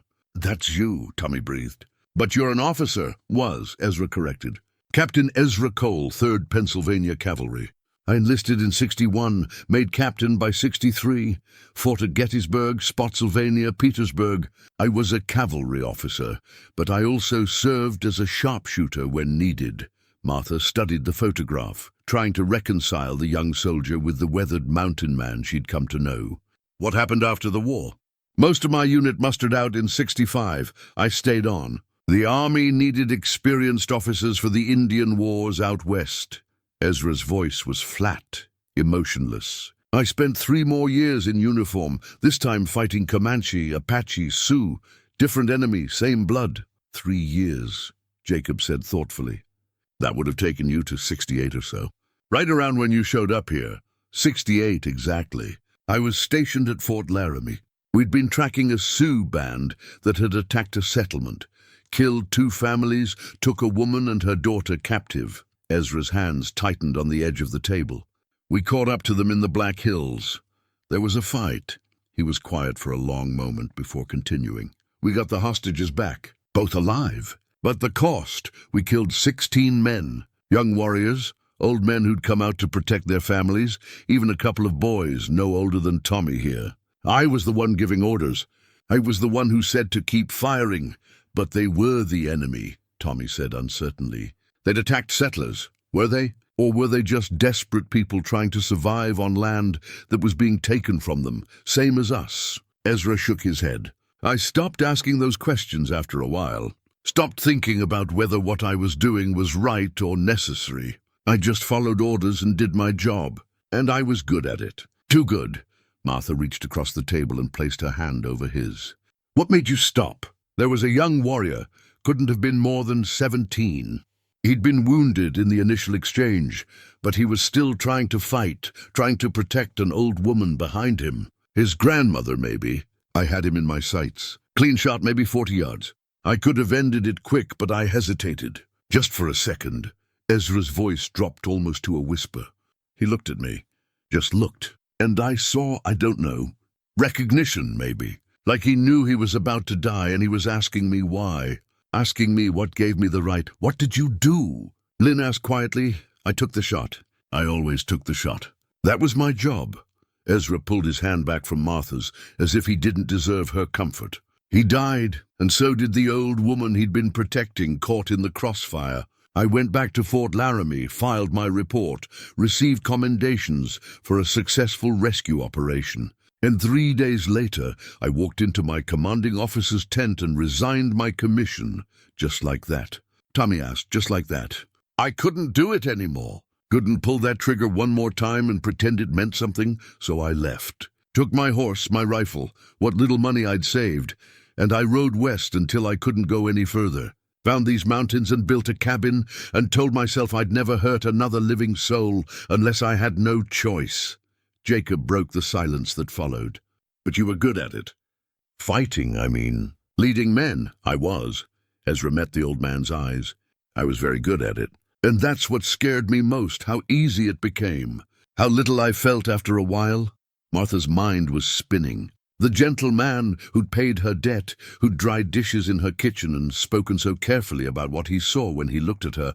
That man had been a soldier, a killer, someone who'd given orders that ended lives. The two images didn't quite fit together, like puzzle pieces from different sets, but maybe that was the point. Maybe Ezra had come to these mountains, not just to escape his past, but to become someone different.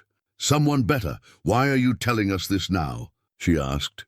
Because if we're going to do what needs doing, you need to understand what you're asking of me, and what it might cost.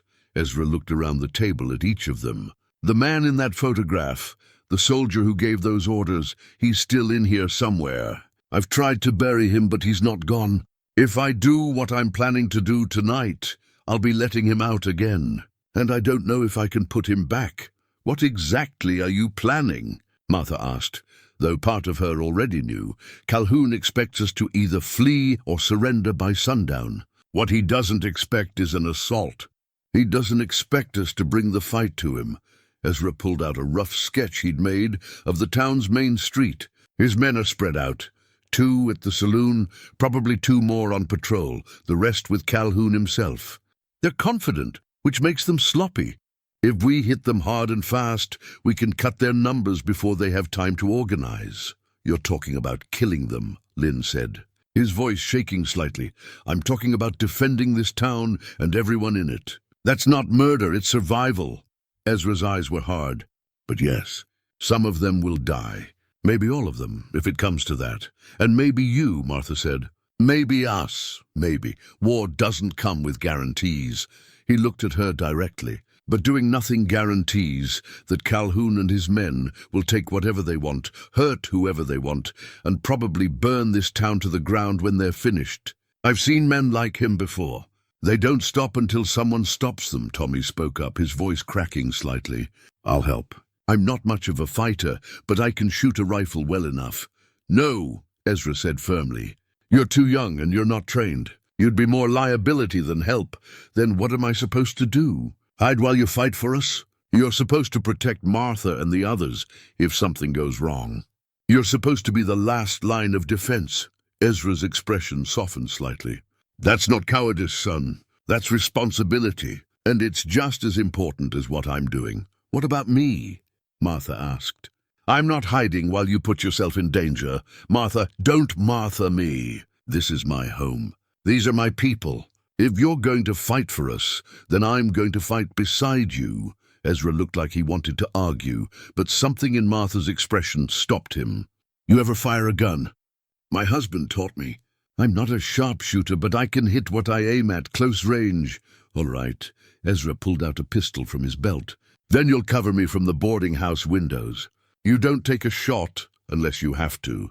And if things go bad, you get everyone to the church and barricade yourselves in. Understood. Understood. They spent the next hour preparing. Ezra checked his rifle and pistols with practiced efficiency, loading and reloading until his movements were fluid and automatic. Martha gathered ammunition and supplies. Tommy and Lynn reinforced the doors and windows, creating firing positions that would give them some protection if the gang tried to assault the boarding house. Jacob, surprisingly, contributed his own knowledge. I was at Antietam, he said. Saw how soldiers positioned themselves in urban combat. You'll want someone watching the north approach. They might try to flank from that direction. Good thinking, Ezra acknowledged. Can you handle a rifle? Arthritis makes it hard to aim, but I can keep watch and call out positions. As they worked, Martha caught herself glancing at the photograph Ezra had shared. The young officer staring back at her seemed like a stranger, but perhaps that was fitting. People were never just one thing. They were composites of their past and present, their choices and their regrets, the person they'd been and the person they were trying to become. Ezra Cole had been a soldier. He'd killed, given orders that resulted in death, done things he couldn't forgive himself for. But he'd also spent 15 years trying to be something different. He'd chosen solitude over violence, had shown Martha kindness when no one else would, had sacrificed everything he owned to save her home. Which version was the real Ezra? Maybe both, maybe neither. Maybe he was still figuring it out. As the sun dropped lower in the sky, painting the mountains in shades of gold and crimson, a different kind of tension settled over the boarding house. This was the calm before the storm. The quiet moment when soldiers checked their weapons one last time and said silent prayers to whatever gods might listen. Ezra stood by the window, watching the saloon. Martha came to stand beside him. "I meant what I said earlier," she told him quietly. "About you mattering to me. Whatever happens tonight, I want you to know that. Martha, if I don't make it, don't say goodbye like that. We're both going to make it, and tomorrow we're going to have breakfast together, and we're going to figure out what comes next." Ezra smiled, a small, sad expression. "You really believe that?" "I have to, because if I let myself think otherwise, I won't be able to do what needs doing." She took his hand. "Promise me something." "What?" "That you won't lose yourself in this. That soldier in the photograph, he's part of you, but he's not all of you. Don't let him take over completely. I'll try. Promise me."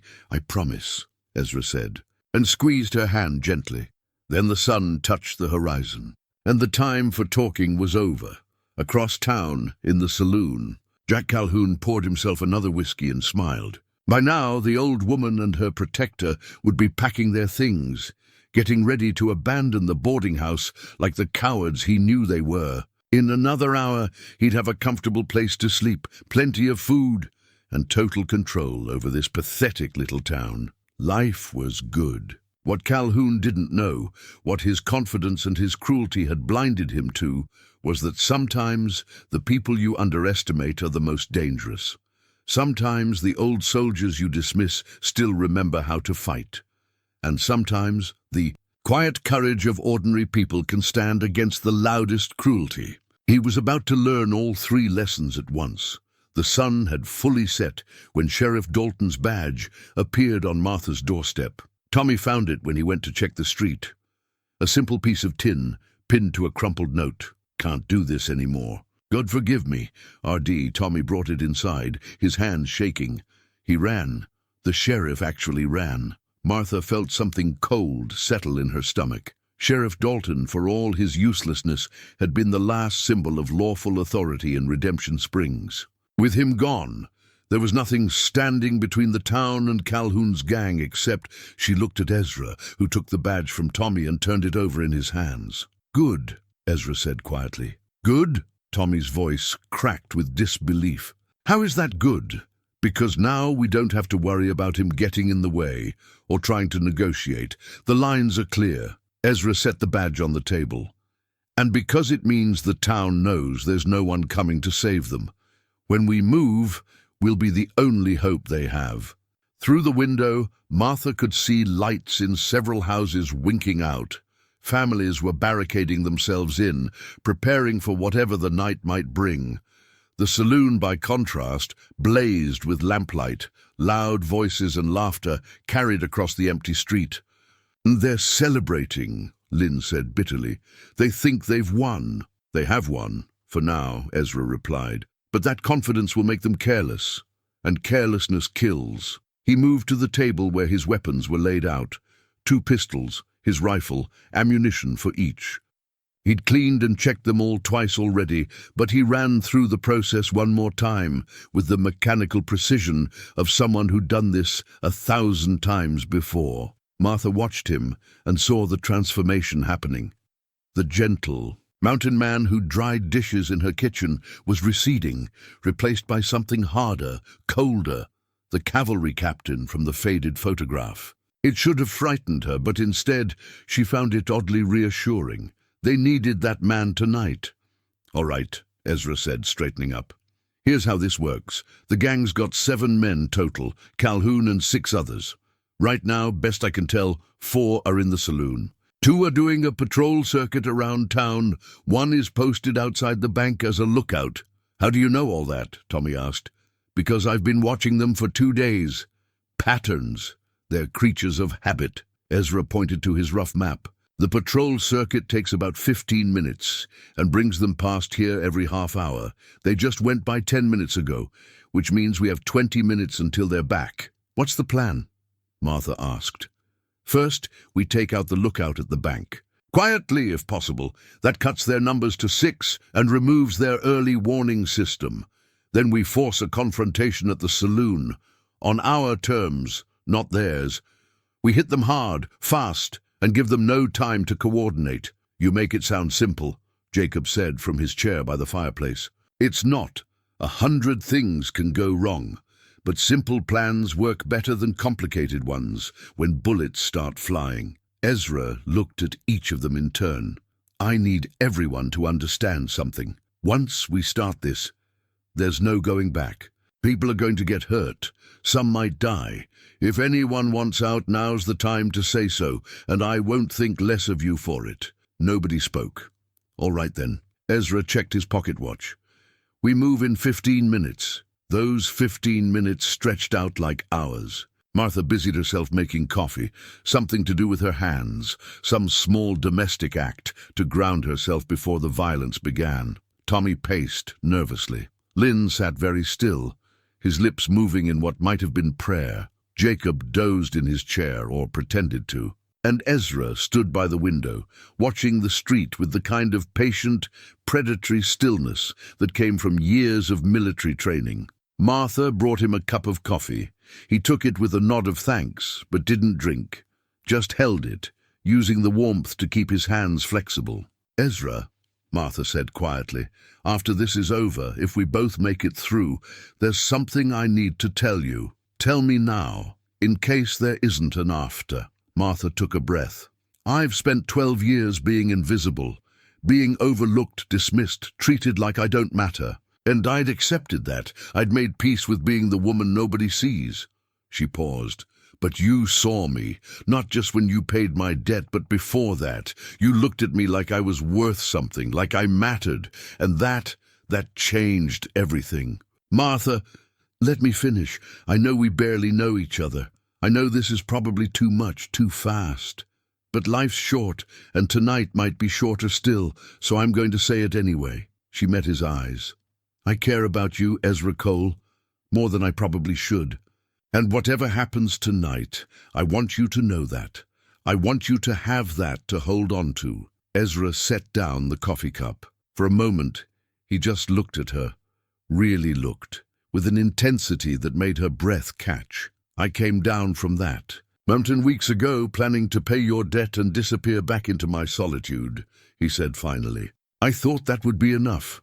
That I could do one good thing and then go back to being alone with my guilt and my regrets." He reached out and gently touched her cheek. "But then you invited me to dinner, and you touched my hand, and you looked at me like I was still human, still worth saving. And I realized I don't want to be alone anymore."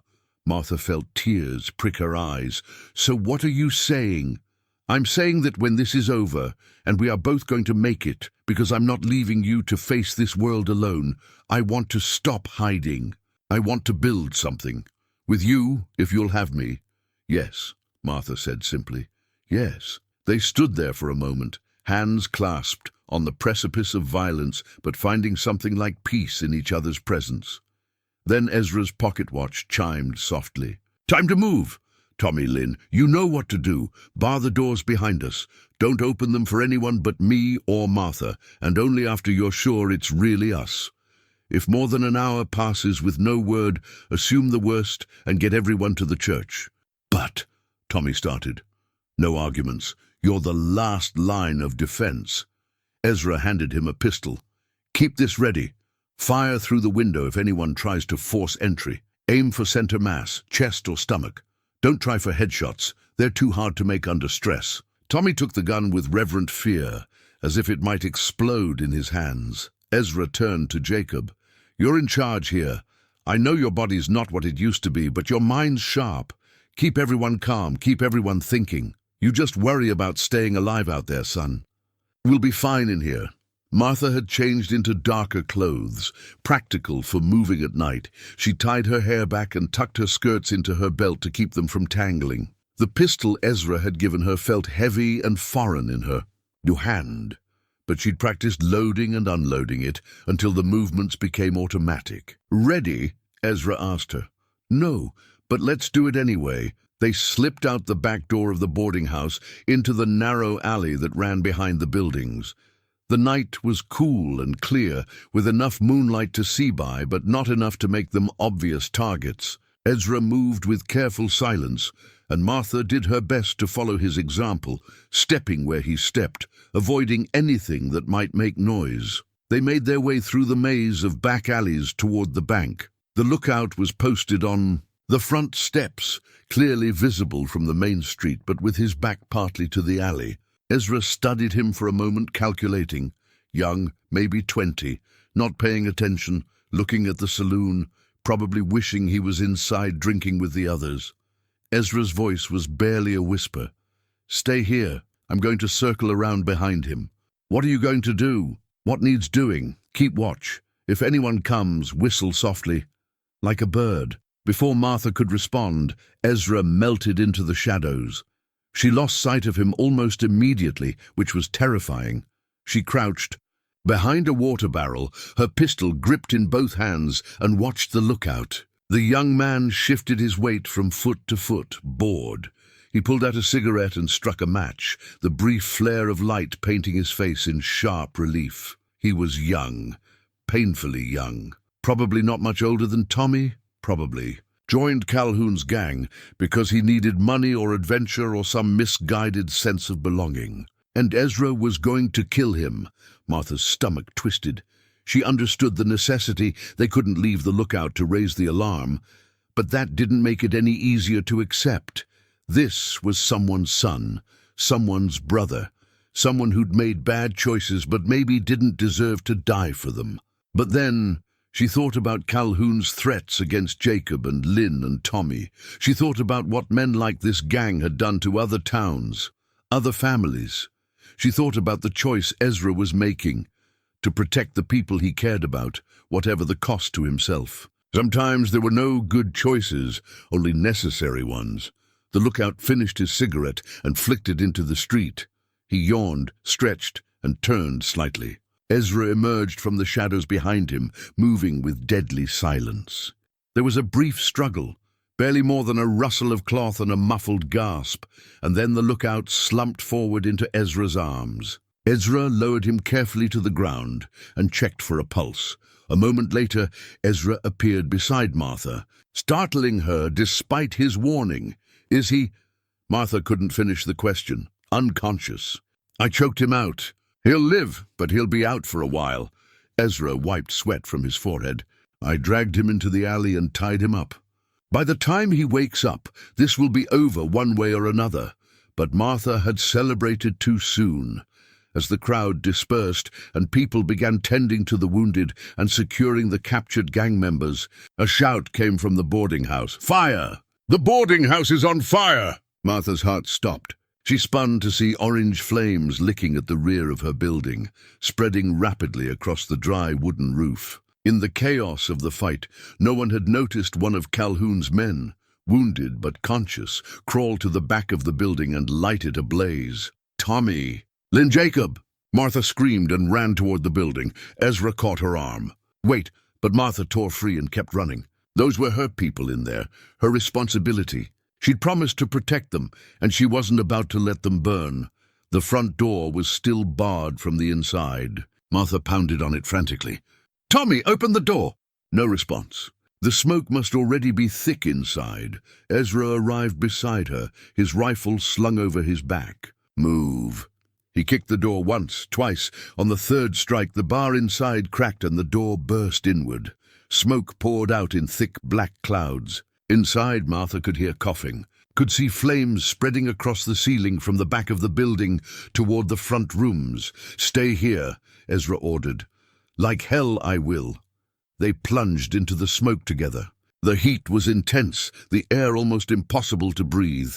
Martha pulled her shawl over her mouth and nose, but it barely helped. Her eyes watered immediately, blurring her vision. "Tommy!" she called. "Lynn, Jacob!" A muffled response came from upstairs. Ezra grabbed Martha's hand, and they stumbled toward the staircase. The fire hadn't reached it yet, but smoke filled the upper floor like a suffocating fog. They found Tommy first, collapsed in the hallway outside his room, overcome by smoke. Ezra hoisted the young man over his shoulder with a grunt. Tommy might be young, but he was solid weight. "Get him out," Martha said. "I'll find the others. Martha, go!" "I know this house better than you do." Ezra hesitated only a second, then nodded and carried Tommy toward the stairs. Martha pushed deeper into the smoke, feeling her way along the familiar walls. Lynn's room was at the end of the hall. She found the door closed. Good, that would have kept some of the smoke out, and pushed it open. Lynn was at the window trying to open it, but the old frame had swollen shut. When he saw Martha, relief flooded his face. "Mrs. Hendricks." "I couldn't get out." "Come on!" Martha grabbed his arm and pulled him toward the hall. But the smoke was thicker now, disorienting. Martha's sense of direction began to fail. Which way was the stairs? Then Ezra was there again, emerging from the smoke like a ghost. "This way." He guided them through the burning building, one hand on Martha's shoulder, moving with certainty, even though he could barely see. His cavalry training, Martha realized. He'd learned to navigate in chaos, to keep his head when everything was falling apart. They made it to the stairs just as a portion of the ceiling collapsed behind them, showering sparks and burning debris. Lynn cried out, and Martha felt heat sear across her back, but they kept moving, stumbling down the stairs and out into the blessed cool air of the street. Townspeople swarmed around them. Someone threw a blanket over Martha's shoulders.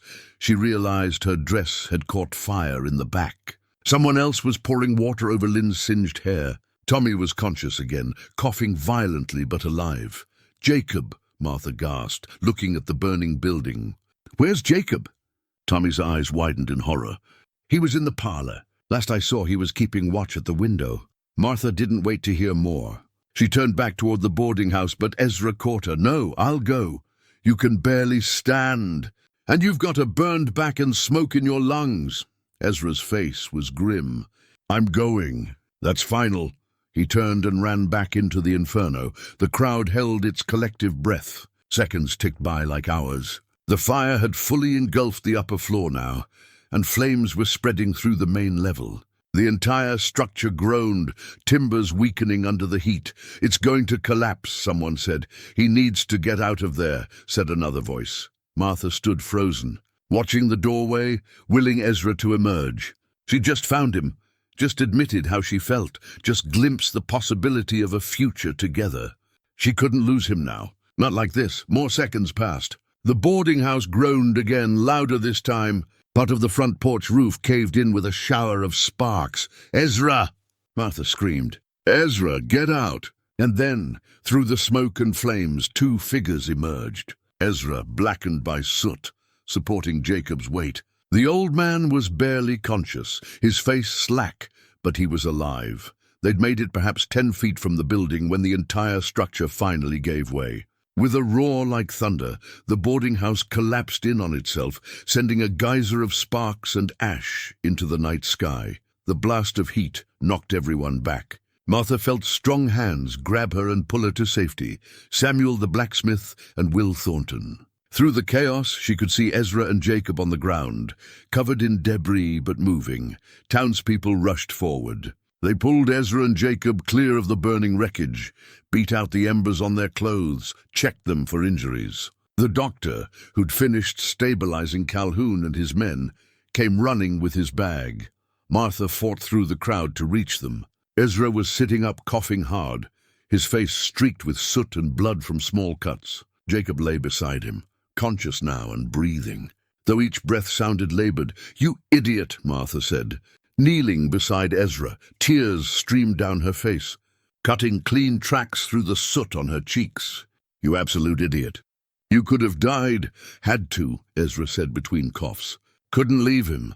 You couldn't leave him, so you nearly left me. Martha was crying openly now, all the fear and relief and love she'd been holding back pouring out. Don't you dare do that to me again. Don't you dare. Ezra reached up and touched her face gently. I'm sorry, but I made a promise. To protect people who matter. That includes Jacob. It includes you too, Martha said fiercely. You matter, Ezra Cole, to me, to this town. You don't get to throw your life away. I wasn't throwing it away. I was using it for something that mattered. He smiled weakly. There's a difference, the doctor interrupted, gently pushing Martha aside to examine Ezra. Smoke inhalation, various burns, possible concussion. You're a lucky man, Mr. Cole. Another minute in there and we'd be burying you. How's Jacob? Alive thanks to you. He'll need time to recover, but he'll live. The doctor shook his head. Foolish, going back in like that. Brave, but foolish. Sometimes they're the same thing, Ezra said. Behind them, the boarding house continued to burn. Martha turned to watch her home, everything she'd worked for, everything she'd sacrificed to keep, reduced to ash and rubble. 12 years of her life gone in less than an hour. She should have felt devastated, should have felt like her world was ending. Instead, she felt something unexpected, relief. The boarding house had been all she had left of her old life with Thomas. She'd clung to it, not because it made her happy, but because letting go felt like betraying his memory. But watching it burn, she realized something profound. Thomas would have wanted her to live, not just exist. He would have wanted her to find new happiness, new purpose, new love. And he would have understood that sometimes you have to let the past burn away to make room for the future. It's just a building, she said quietly. Ezra looked at her surprised. Martha, I'm so sorry. I know how much that place meant to you. It was just a building, she repeated more firmly this time. What matters? The people, the connections, the reasons I did this in the first place. All of that's still here. Everything else we can rebuild. Around them, the townspeople were already organizing. Someone mentioned the church had extra rooms where the displaced boarders could stay temporarily. Someone else offered Martha their guest room. Mayor Pritchard was talking about organizing a barn-raising style event to rebuild. We'll help, Mrs. Keene said, and for the first time there was genuine warmth in her voice. We should have helped years ago. We'll make it right now. Martha looked at all these faces, people who dismissed her, judged her, overlooked her, and saw genuine remorse and determination. They'd learned something tonight. They'd all learned something. As the fire finally began to die down to smoldering embers, the reality of what had happened started to sink in for everyone. 7 gang members in custody, wounded but alive. No townspeople dead, though several injured. The boarding house destroyed.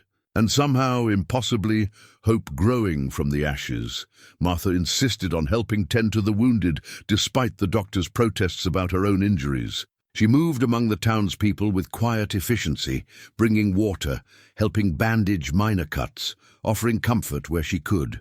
Ezra sat on the church steps, accepting treatment from the doctor for his burns and cuts. He watched Martha work, and something in his expression made the doctor pause.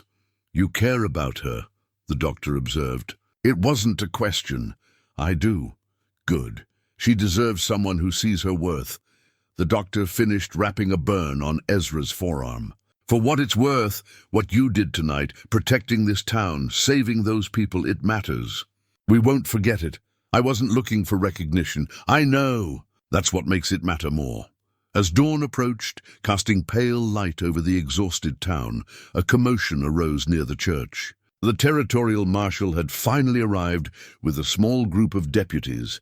Drawn by reports of the gang's presence, Marshal Hawkins was a weather-beaten man in his 50s, with steel-grey hair and eyes that had seen too much. He surveyed the scene, the captured gang members, the burned building, the armed townspeople, with a mixture of surprise and approval. Looks like you folks handled things without me, he said. Mayor Pritchard stepped forward. We did, thanks to Mr. Cole here and Mrs. Hendricks. They stood up when no one else would. The marshal turned his attention to Ezra. Cole, that name familiar. You served in the cavalry? A long time ago? Thought so. I was at Petersburg. Different regiment, but I remember hearing about a Captain Cole who could shoot like he had eyes from God himself. Hawkins extended his hand. Good to meet you properly, sir. And good to see those skills put to use protecting innocents instead of, he paused delicately, instead of what I used them for in the territories, Ezra finished quietly. I'm trying to make up for that. Seem to be doing a fine job. Hawkins looked at the captured gang members. We'll take these men off your hands. They'll stand trial in the territorial capital. Between the witnesses here and their record in other towns, I'd say they'll be guests of the territory for a good long while. As the marshal's deputies began loading the prisoners into a wagon, Calhoun, wounded and shackled, looked at Ezra with something like grudging respect. You're better than I gave you credit for, old man. Could have killed me. Probably should have. Why didn't you? Ezra considered the question. Because I've killed enough men in my life. I don't need to add one more to the list just to prove something. Soft, Calhoun said. But there was no conviction in it. No, just done with being hard. After the prisoners were secured and the marshal had taken statements from the key witnesses, the sun finally rose fully over the mountains. Golden light spread across Redemption Springs, painting everything in warm amber tones. The townspeople, exhausted but unable to sleep, began the work of cleaning up. They salvaged what they could from the boarding house ruins. Not much, but Martha found a few precious items. Her Bible, miraculously unscathed, protected by the metal box she'd kept it in. A few photographs, and still hanging on its chain despite everything, Thomas's wedding ring. She held the ring in her palm, feeling its familiar weight one last time. Then she made a decision. Jacob, she called to the old man, who was resting on a bench outside the church. Could you come here for a moment? Jacob limped over with his cane. What is it, Martha? I want you to have this. She held out the ring. Thomas would have liked you. You remind me of him. Stubborn, kind, unwilling to give up even when you should. Keep it, remember him for me. Martha, I can't, please. I need to let it go. Not forget. I'll never forget him, but let it go. Make room for what comes next. Jacob took the ring with trembling hands. You're sure? I'm sure. After Jacob walked away, Martha felt lighter. The ring had been both comfort and weight, reminder and burden. Giving it away felt like setting down a pack she'd carried too long. Ezra appeared beside her, looking at the ruins of the boarding house. What will you do now? I don't know. Start over, I suppose. Maybe find a small place to rent, take in boarders again if anyone will trust me with their business. Or, Ezra said carefully, you could consider something different. Like what? He took her hand, his grip gentle but firm. Come up the mountain with me. Not to live in my cabin. That place is barely big enough for one person. But I own land up there, about 20 acres. We could build something together. A real house. Maybe take in travelers who need help, run a way station for people passing through the territory. Do good work in a good place. Martha stared at him. You're asking me to leave town? To leave everything I know. I'm asking you to start fresh, together. No more being invisible, no more scraping by. We'd have our own place, make our own rules, live on our own terms. He paused. But only if that's what you want. I'm not trying to rescue you or take care of you like you're helpless. I know you're strong enough to rebuild here on your own. I'm just offering partnership, if you want it. Martha looked around at Redemption Springs. This town had been her home for 12 years, but it had never really accepted her until last night. Could she walk away from it now, just when people were finally seeing her worth?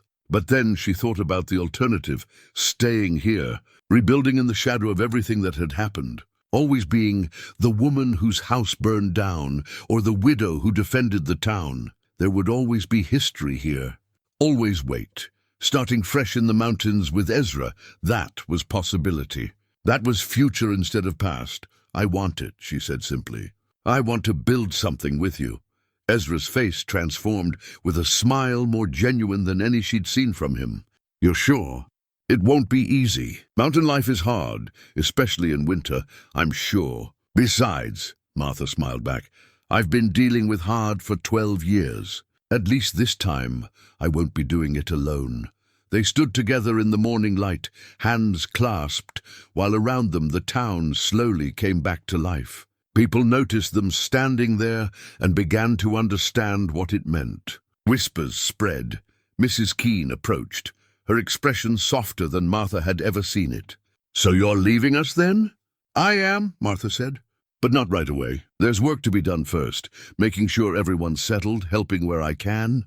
Maybe a few weeks. We'll miss you.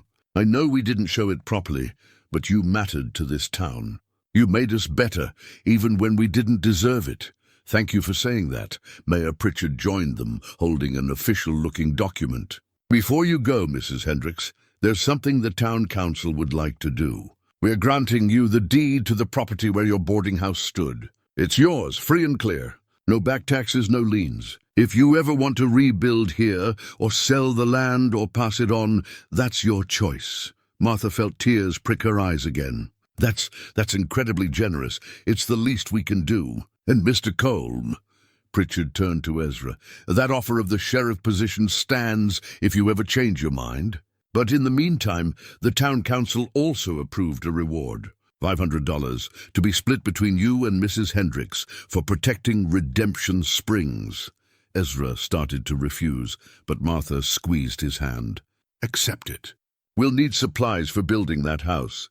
And this way, the town gets to feel like they've helped make things right." "Smart woman," Pritchard said with a smile. The next few weeks passed in a blur of activity. The boarding house site was cleared, the property deed transferred to Martha's name. Tommy found work at the livery stable and announced his intention to stay in Redemption Springs. The town had become home. Lin-Chen received word that his family could finally join him in America, and the town rallied to help him prepare.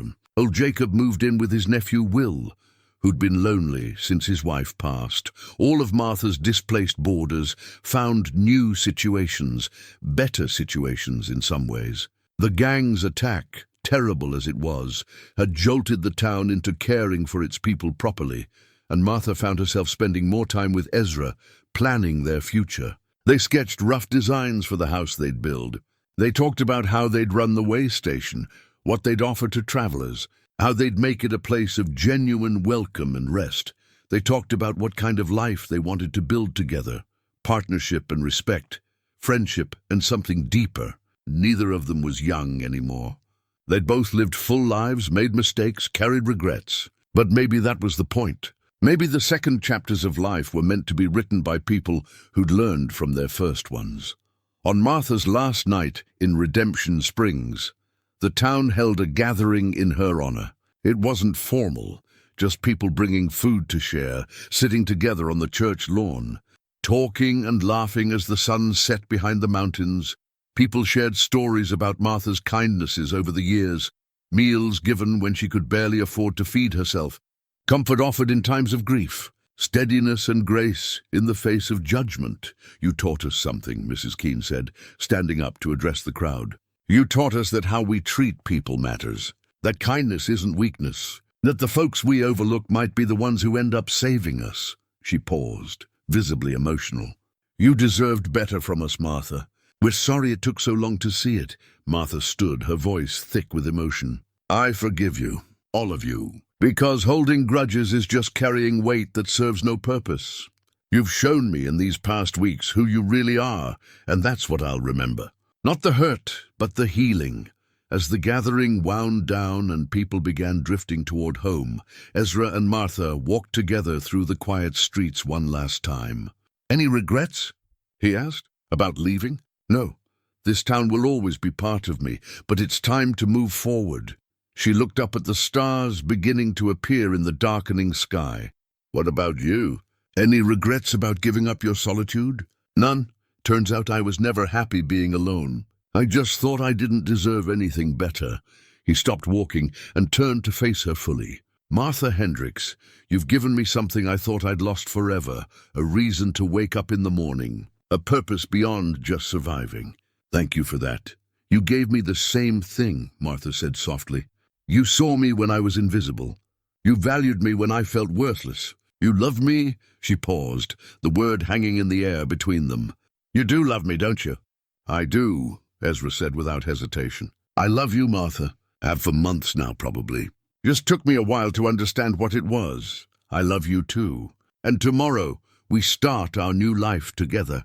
They stood in the street, holding hands like young sweethearts, except they weren't young, and they'd both seen enough of life to know how precious and fragile this moment was. Tomorrow, they'd head into the mountains. Tomorrow, they'd begin building something new. But tonight, they simply stood together under the stars. Two people who'd been broken and overlooked and dismissed, who'd found each other and discovered they could be whole. The church bell rang softly, someone pulling the rope to mark the hour. Its sound carried across the valley, a gentle reminder that time moved forward, whether you were ready or not. Martha thought about the young woman she'd been when she first came to Redemption Springs with Thomas, full of hope and dreams. She thought about the widow she'd become, invisible and struggling. And she thought about the woman she was now, seen, valued, loved, and ready to embrace whatever came next. "It's going to be an adventure," she said. "It is," Ezra agreed. "But we'll face it together." "Together," Martha repeated. And the word felt like a promise, like a prayer, like the beginning of the best chapter yet. They walked back toward the church, where Martha had spent her last night in town, housed in the guest quarters. At the door, Ezra squeezed her hand one more time. "Get some rest. We've got a long ride ahead of us tomorrow. You too." "And Ezra?" "Yes?" "Thank you. For everything. For seeing me. For saving me. For loving me. You saved yourself, Martha. I just had the good sense to pay attention." He tipped his hat, a gesture that was becoming familiar and dear, and walked away into the night. Martha watched him go, then turned and went inside. She couldn't sleep, though.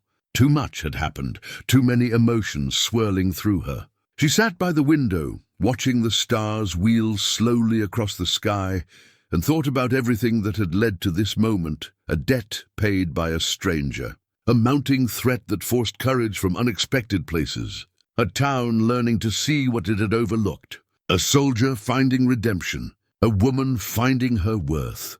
And through it all, the quiet, steady growth of love between two people who'd thought they were done with such things. Life was strange and surprising and sometimes terrifying, but it was also beautiful, especially when you found someone to share it with. As the first grey light of dawn touched the mountains, Martha finally felt sleep pulling at her. She lay down on the narrow bed, her hand resting over her heart where Thomas's ring used to hang. Tomorrow would bring change. Tomorrow would bring challenges. Tomorrow would bring a new beginning in the mountains, with a man who saw her as worth loving. But tonight she was simply grateful. Grateful for second chances. Grateful for courage found in unexpected places. Grateful for love that arrived when she'd stopped looking for it. Martha closed her eyes and slept. And her dreams were full of mountain peaks and new houses, and a future bright with possibility. The story that had begun with a desperate debt and a mysterious benefactor was ending with hope and new beginnings. But really, it wasn't ending at all. It was just beginning the next chapter, and Martha Hendricks, no longer invisible, no longer alone, was ready for whatever that chapter might hold. 3 months later, Martha stood on the porch of the house she and Ezra had built together, watching the afternoon sun paint the valley below in shades of gold and amber. Behind her, she could hear Ezra moving around inside, putting the finishing touches on the furniture he'd been crafting. The house wasn't large, just 4 rooms and a covered porch, but it was solid and well built, with glass windows that caught the light and a stone fireplace that would keep them warm through the coming winter.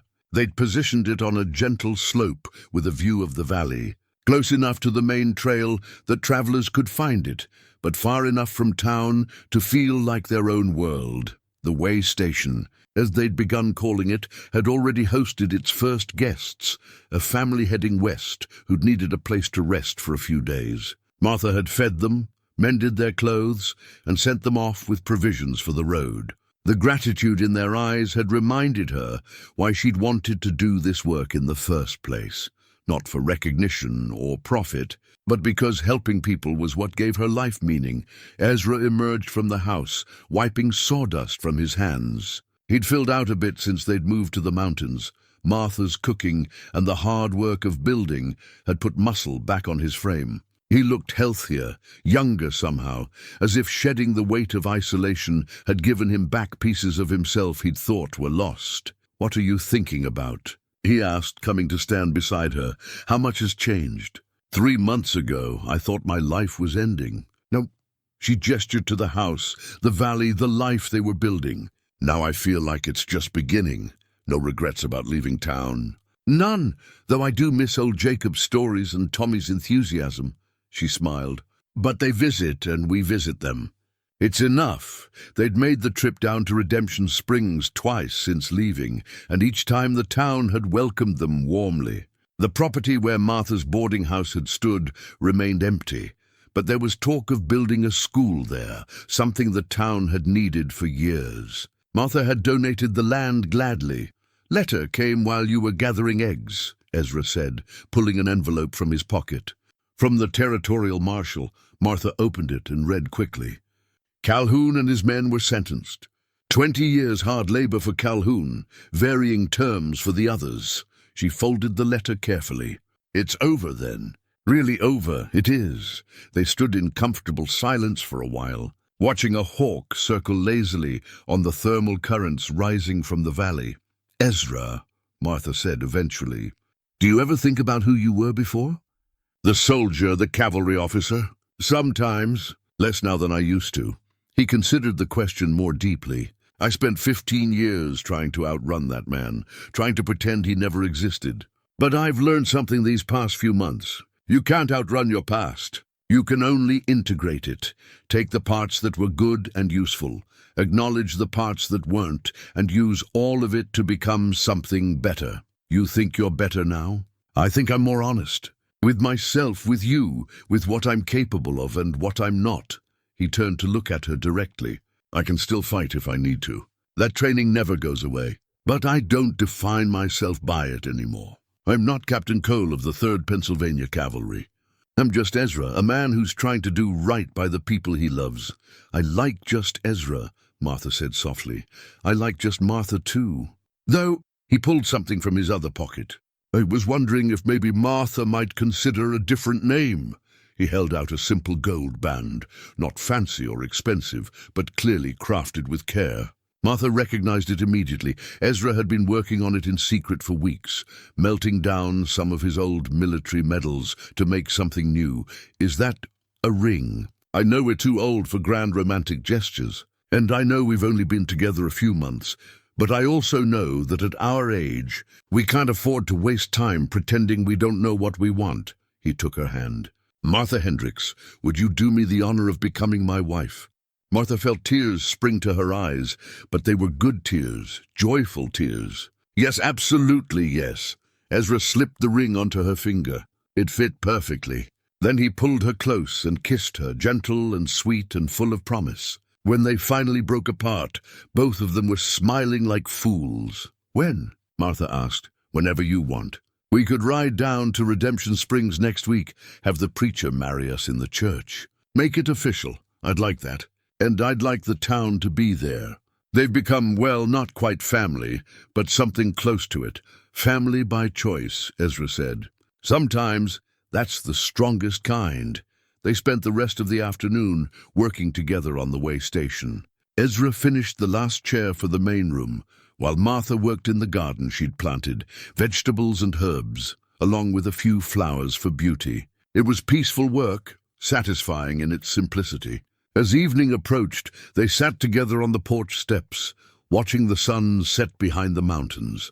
Martha leaned against Ezra's shoulder, the ring on her finger catching the fading light. "Tell me something," she said. "When you first came down from the mountains to pay my debt, did you imagine it would lead to this?" "No. I thought I'd pay the money, ride back to my cabin, and that would be the end of it. Maybe feel good about doing one decent thing." Ezra shook his head. "I never imagined you'd invite me to dinner, or that we'd talk the way we did, or that I'd fall in love with you. When did you know that you loved me? The night you stood up to Calhoun, when you refused to let him into the boarding house even though you were terrified. I saw your courage, your refusal to be diminished, and I thought, that's the strongest person I've ever met." And I don't want to live without her. Martha's throat tightened with emotion. I knew I loved you the night we fought the gang together. When you went back into the burning building for Jacob, you could have let him go. He was old. His time was nearly up anyway. But you didn't. You risked everything to save him because it was the right thing to do. That's when I knew I wanted to spend whatever time I have left with you. Whatever time we have left, Ezra corrected gently.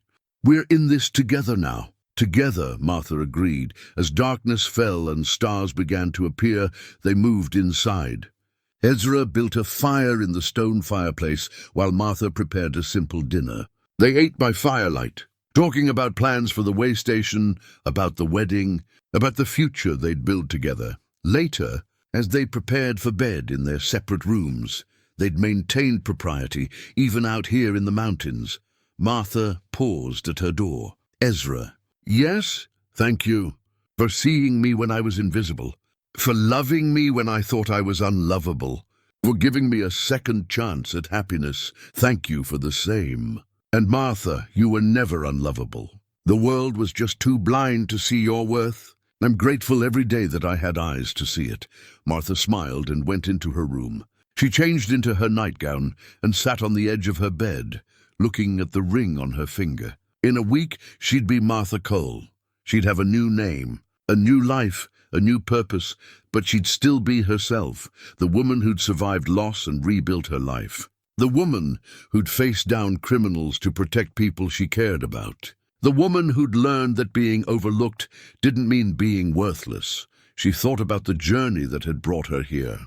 The eviction notice that had seemed like the end of everything. The mysterious payment that had saved her home. The slow revelation that the quiet mountain man saw her as worth saving. The terror of the gang attack and the triumph of standing together. The loss of her boarding house and the gain of something infinitely more valuable.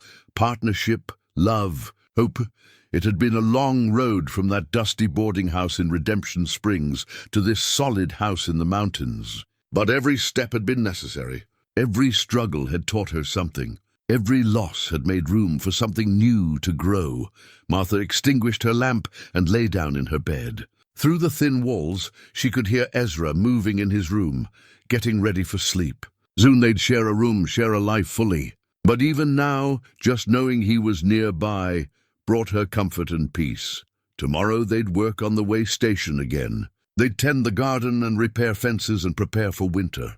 They'd welcome travelers and offer them food and shelter and kindness. They'd build a life together one day at a time. But tonight, Martha simply rested in the knowledge that she was exactly where she was meant to be. She'd been broken and remade, dismissed and finally seen, lost and now found. And in the morning when the sun rose over the mountains and painted the world in new light, she'd wake up as a woman who understood her own worth, not because someone else had validated her, but because she'd learned to see herself through the eyes of love. In the next room, Ezra lay in his own bed, his hand resting on the photograph he still kept, the young cavalry officer staring out with hard eyes. But that man felt like a stranger now, someone from a different life entirely. He'd spent so long trying to escape his past, to bury the violence and guilt and pain. But Martha had shown him a different way. You didn't have to escape your past. You just had to integrate it, learn from it, use it to become someone better. He was still the man who'd fought in the war, still the soldier who'd given orders that ended lives. But he was also the man who'd paid a widow's debt without expecting recognition. The man who'd stood between innocence and evil. The man who'd chosen to save rather than destroy. Both versions were real. Both were him. And somehow Martha loved both.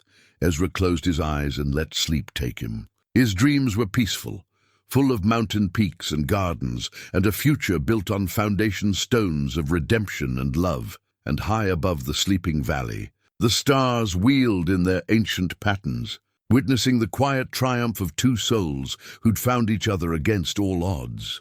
In a world that often measured worth by appearances and possessions, Martha and Ezra had discovered something the world often missed, that true value lies in character, in kindness, in the courage to keep choosing love even when life has given you every reason to close your heart. They'd been invisible to the world, but they'd seen each other, and in the end, that was all that mattered.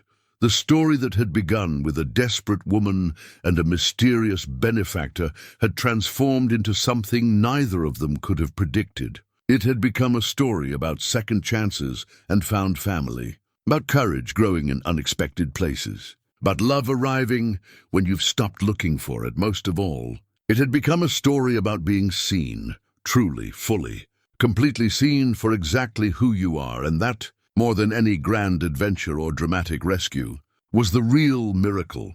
The town of Redemption Springs had earned its name that year, offering redemption not just to Ezra and Martha, but to everyone who'd learned to see beyond surface judgments. And in the mountains above the town, in a solid house built by two people who refused to let the world define their worth, a new chapter was beginning.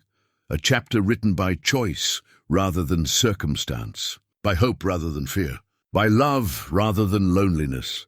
And as the first snow of winter began to fall softly on the mountain peaks, Martha Cole, for she'd already begun thinking of herself by that name, knew with absolute certainty that every struggle, every loss, every moment of being overlooked had led her exactly where she needed to be. Home, not a place, but a person. And that was the greatest gift of all.